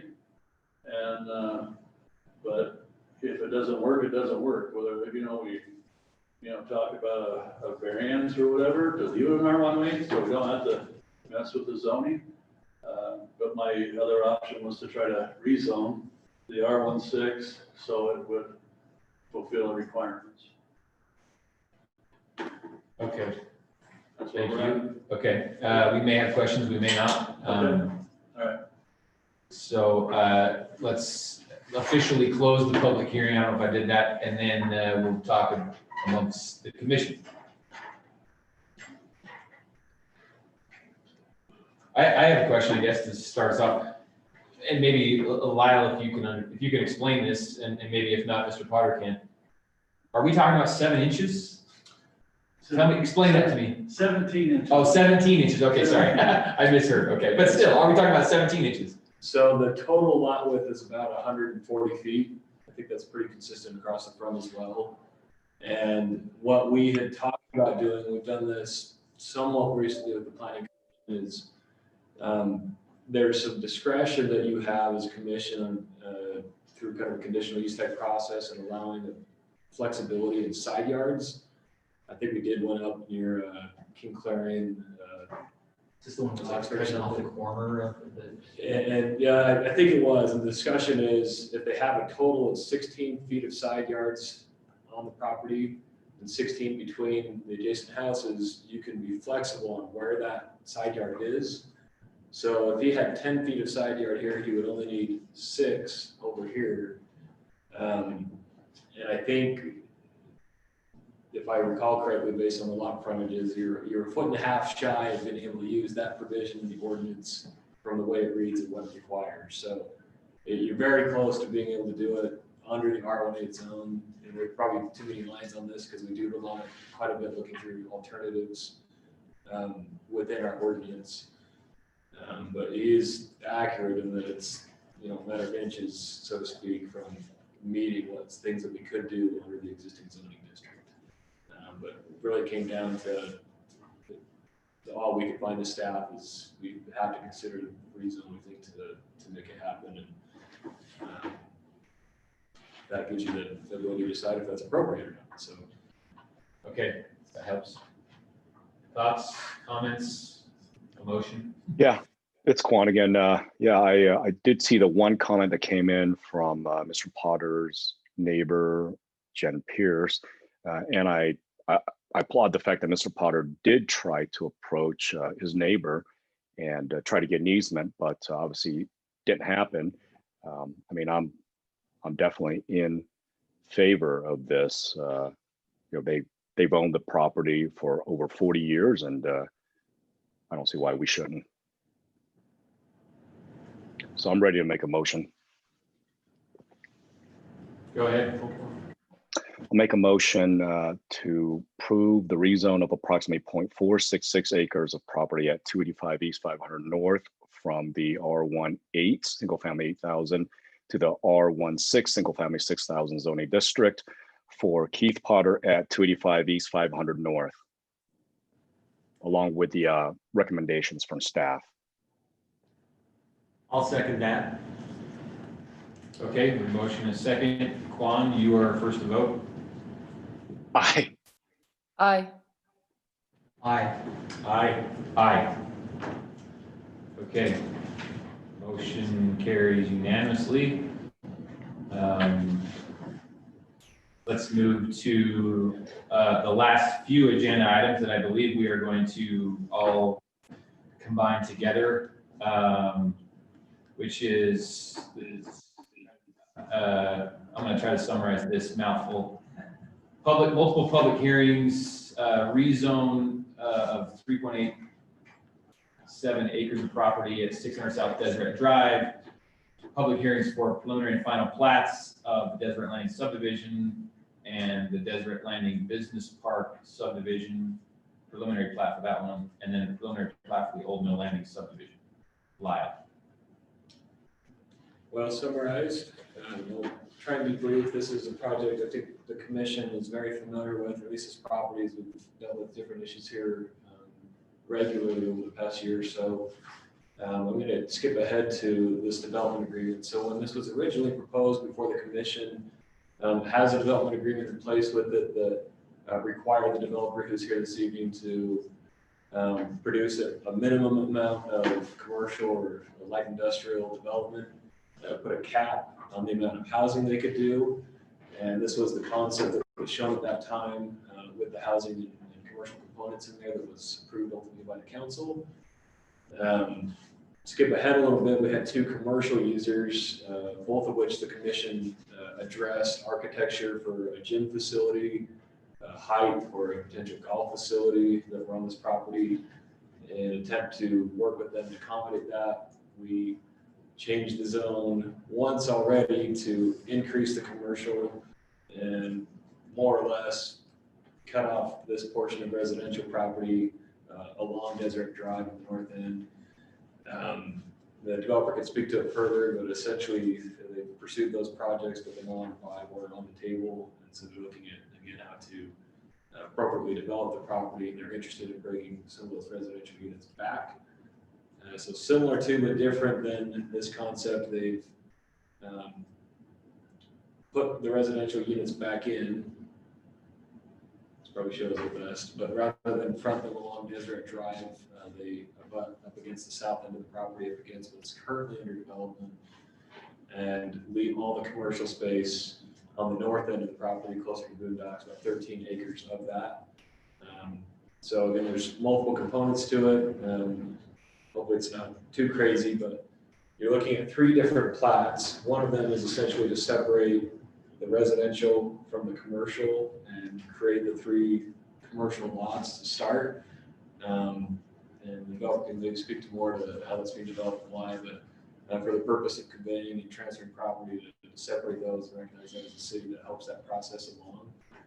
And then the 2 preliminary plats are dealing with those areas separately. So one preliminary plat deals specifically with the commercial, and you see the cul-de-sac roundabout, and then the access to those 3 lots.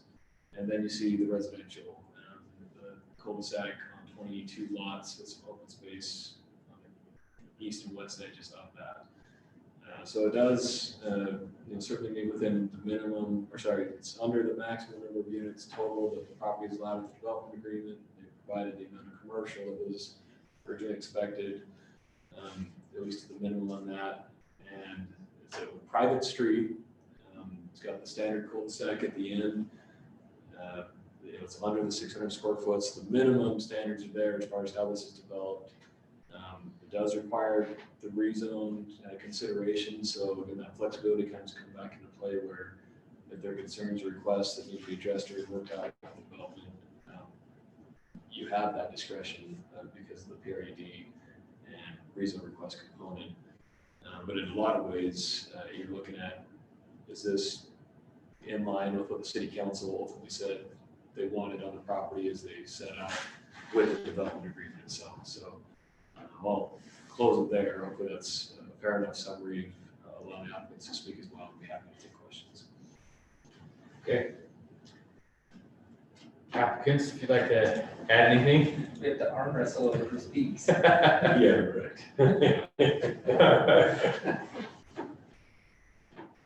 Can I move this back? Yeah, go ahead.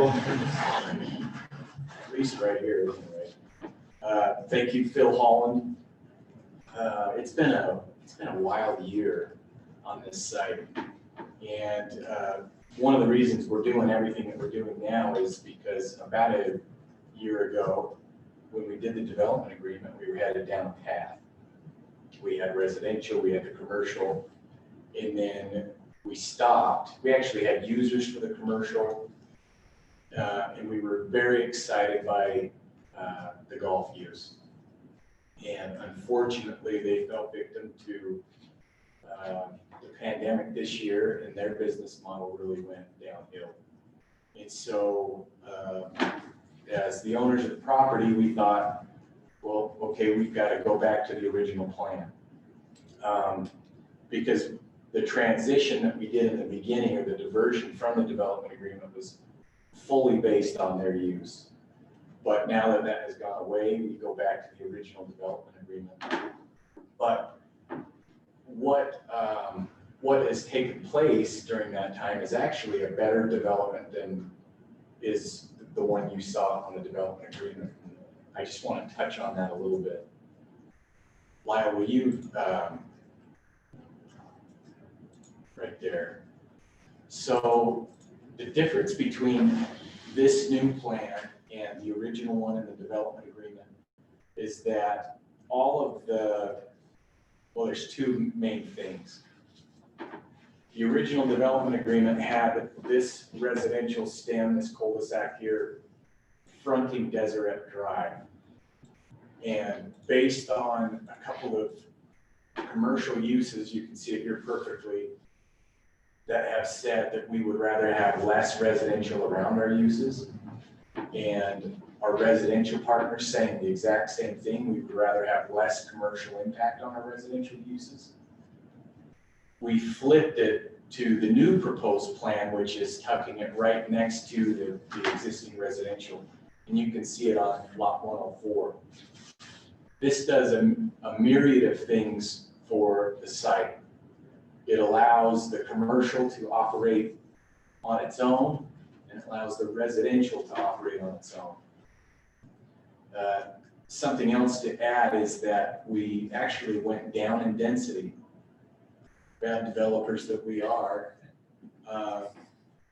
we were allowed in the development agreement 66 units, and this, we'll call it a second phase. We could go up to 25 units, but the current plan shows 22. And the reason for that is just the size of those units and how they fit in there, those home sites. The other thing to mention is that this new second phase helps. If any of you have driven on I-15 and been on the site, it's actually under development right now. And we expect the commercial to develop within the next 6 months as well. But we have immediate need in regards to a storm drain line that we'll need to put into a road. And so the new single family subdivision would basically plan for that new pipe to go in that road.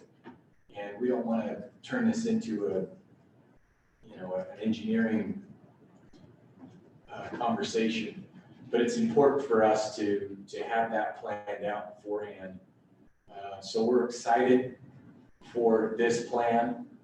This is what we set out originally to do. The commercial uses, you can see there's 3 main lots for that, and 2 of those are spoken for. And we've had a lot of comments on, well, who is it who's coming? We've learned our lesson this last 8 months to maybe keep it on the down low until they become totally solidified. But as a resident of West Kaysville, I'm excited for these uses. They're good business uses, and we want to just continue this parcel moving forward. It's been a ride trying to buy 25 acres. Justin Atwater is my partner, and we finally own it. And as you have any history on, this parcel, it's been through, or this property, this entire 25 acres, it's been through a lot, and we've worked really hard to get where we're at today, and we're excited to move forward. If you have any questions, we're definitely here to answer them. Okay, let's open and close the public hearing and have a discussion. Toby, question, like, so if let's just say that hypothetical, these fell through, like commercial that you have in mind right now, changing this back to residential, does that impact any future commercial that you might want to have there? I don't think so. I think that we've thought through that, because that's a question that we have to ask ourselves, so I'm glad you brought it up. I think that with the, what do we have, 13 acres of commercial, I think it still allows us the ability to work around that if that ever happened. This actually, sorry, Phil, I'm glad you raised that point, because this is another benefit of doing it this way. It squares that commercial 13 acres off in a nice way. and gives us the ability to be flexible at any time in the future. It's a lot easier to get a user for this dimension than it is for the dimension of the development. And some of the property that you see in the LI zone and the 3 lots that we're seeking a preliminary approval on today might actually be subdivided in the future as well, and so segmented even more. And that's one thing we're looking at. Some of the area next to it, you know, is a larger building and that has tenants in that building. One thing we're looking at is owner users as well as those multi-tenant buildings. So we're excited. So if I can just wrap my head around exactly the pieces here, Lyle, just correct me if I'm wrong. Okay, so the rezone is for the parcel that is right net, that would be this additional cul-de-sac of residential. We have to rezone that back to residential from LI number 1, right? Correct. And then that has its own plat that we're going to be looking at. That's the Old Mill Landing subdivision. And then we are also looking at no more rezone requests on these other aspects, but we're looking at preliminary and final plat for the Desert Landing subdivision, which is the commercial cul-de-sac, and the preliminary plat of the Desert Landing Business Park subdivision. Tell me the difference between those two. It's close, but let me see if I can show the slight difference. So the Deseret Landing subdivision, as we were calling it, includes the residential piece. I see. So it actually, just lot 104 is the residential cul-de-sac. And so what it does is separate that onto its own property so that primarily for the purposes of conveying it, we recognize it as a legally split piece as a city. So it does include the business ones that you acknowledged as well. So this is a 1, 2, 3, 4 lot subdivision, 3 commercial lots and 1 residential lot. And then that residential lot has to be further split into the 22 lots. And then the commercial one isn't necessarily split further, but we still need to go through a final plat process on it before we'll allow them to build on those lots. And that's where we'll look at the engineering, the utilities. And so it's a little, there's a lot of pieces to it. But this is the separate residential from commercial, and then we look at them individually, commercial and residential again, under those 2 plats. So this is the business plat. And you see that it's only 3 lots, it's lacking that lot 104, but it shows those residential lots that are on that. And so when we dive into this, we're going to look at how this road configuration actually works in more detail before approving that as a final plat. So go back to the last one here, this one. So technically speaking, the rezone question would come first, or at least in conjunction with this subdivision, right? Because we're rezoning this parcel here. Sure. And in theory, you could create this parcel under the existing zone. So the LI zone has essentially no lot size, frontage, minimums, et cetera. It's extremely flexible. So the rezone question comes in on when that gets subdivided into residential then? That's exactly right. Okay. So we dealt with the rezone first. You can essentially go with them in different order if you would like. Yeah. Yeah, you would, in essence, if you wanted to approve that plat and felt that it was appropriate to keep in the LI district, technically that still works. And so that's one of the reasons this plat, I think, is ready for final, knowing that we got final plat still yet to come on the more specific detail. Yeah. You won't see this too often, but hopefully we'll do it the right way. Any discussion, comments? And maybe just one more piece of the puzzle, and not for a longer meeting, I apologize, but if this helps clarify. You can see the historic property boundaries on this black line. Looks like a sort of an L wrapped around the big rectangle. So if you forget the colors and just look at those black lines, there used to only be 2 lots here. And based on the way our city ordinances work, you can be pretty flexible on how you do things with what we call lot of record. So if your lots are old enough that they predate some of our rules and regulations, we don't have to do these plats to allow people to adjust them and be flexible with them. They can do that through different means. So they had it originally, and we actually split it at that time so that what's under development was that second lot, and all the commercial that's in purple now is the new lots. That's why we have to further split those historic lots. They don't have the flexibility that they did originally, rather than just a residential subdivision and just a commercial subdivision. We have this third one in there that allows them to convey things and work on things ahead of time. So it's pretty complex, I guess, but that's the purpose of the extra plat. Is we're working technically with less property than parcels than we did the first time. Yeah, okay. Any discussion or a motion? I'm ready to make a motion. Move that we recommend the rezoning of 3.87 acres of property at approximately 600 South Deseret Drive from the light industrial to the R2 residential zone, to include the PRUD overlay zone to accommodate a private street subdivision with common space and in accordance with the city requirements. Can I pause before we hear a second and ask Lyle? Should we, what's the best practice here? Should we separate every single one and make motions and vote on it all, or can we wrap them all into one motion? What do you think? Either I think is appropriate, depending on how you guys want to vote. So if you're unanimous as a quorum and commission on just approving all of it or denying all of whatever it might be, it's fairly easy. If there's a reason why somebody's got issues with one over another, it can be more clear with separate motions. Okay, so let's do this. Let's see if we have a second on that motion, and then we'll vote. And depending on how that vote turns out, then we'll see whether we want to separate or lump all the rest together. It's Quan, I'll second that.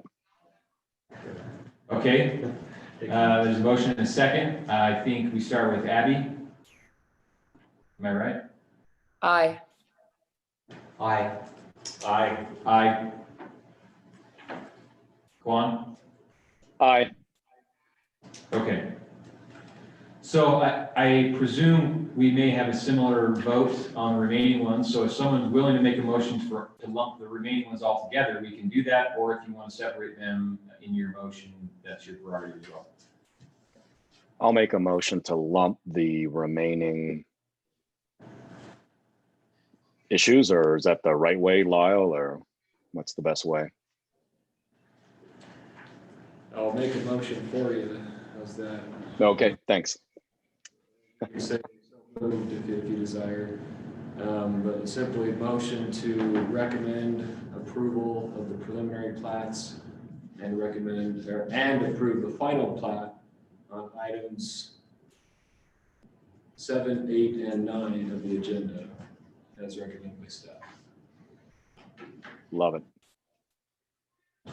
So I'll consider that a so moved. That's good enough. What Lyle said. Is there a second? Okay. Toby, I think it's you. Aye. Aye. Aye. Aye. Quan? Aye. Okay. Motions are unanimous. 9:28 is what we made for you. Thanks. Thanks. Appreciate it. Okay, thanks, guys. Let's go to, I guess, our last items, which is calendar correspondence. Is that right? Is that where we're at? Reports? Call to the take public. 2 seconds to open and close the call. Yeah, call the public. Anyone? Okay. As far as reports, unless there's interest of the commission on items we ought to be working on, I think of interest is the city council at their most recent meetings, hopefully I'm not mixing them up, did consider there's a rezone for an RM district just south of 200 North, about 2nd East, if you recall, there's 6 units on sort of a flag lot. They opted to deny that request. And they are working forward on some of the ordinances that were proposed. So I think there's support for the accessory building work that the commission did a recommendation. They're essentially on board with it. They've asked that some things be rewarded just to make it a little bit more clear. Other than the building height item, which I think has been reported previously, the commission expect to be moving that at their council at their next meeting. And otherwise, with that, October 6th, as we discussed before, is still a date that we're looking to meet with the city council and commission together. And, continue to be independent and your own voice, but hopefully come to some more collaboration together on the direction of the city. We've seen a lot of different voting going on, and I think there's interest in the council to discuss at least that portion, and maybe the reasons why and how that's working out. The other item of interest, City Hall. Hopefully, we've got construction here now. It's not getting any easier to come to this building. Probably give you a different report every time we come in, but we are expecting to be operating in their staff on the 21st of this month. So we'll be moving over a week from today, Thursday, Friday of next week, into that new renovated building. It's not completely clear because we're moving with a few items still to be polished up. So some of our audio visual, for example, the council chambers may not be ready for us on the 24th. That said, I don't know that we're getting worse off than we are here. So my hope is that we might meet in that room and use some of what we have. If not, we'll still be here. We have confirmed with Davis Tech that this space is an option on that date. So I don't know, the worst case is the way to say it because they've been a great host and it's really a great facility. Just good to have our own turf and some of our own control in the meetings, but we may have one more meeting here. We may be at City Hall at the next meeting. So just watch closely to the agendas and items and kick those out to you. And that's in 2 weeks from today. So unless there are items from the commission to bring to our attention, that's my reports. Okay, thank you. I will hear a motion to adjourn. So moved. So moved. I'm glad we didn't get lynched. Well, they might be in the parking lot, so. That was, yeah, that was an interesting discussion. They all show up to the city council. The city council's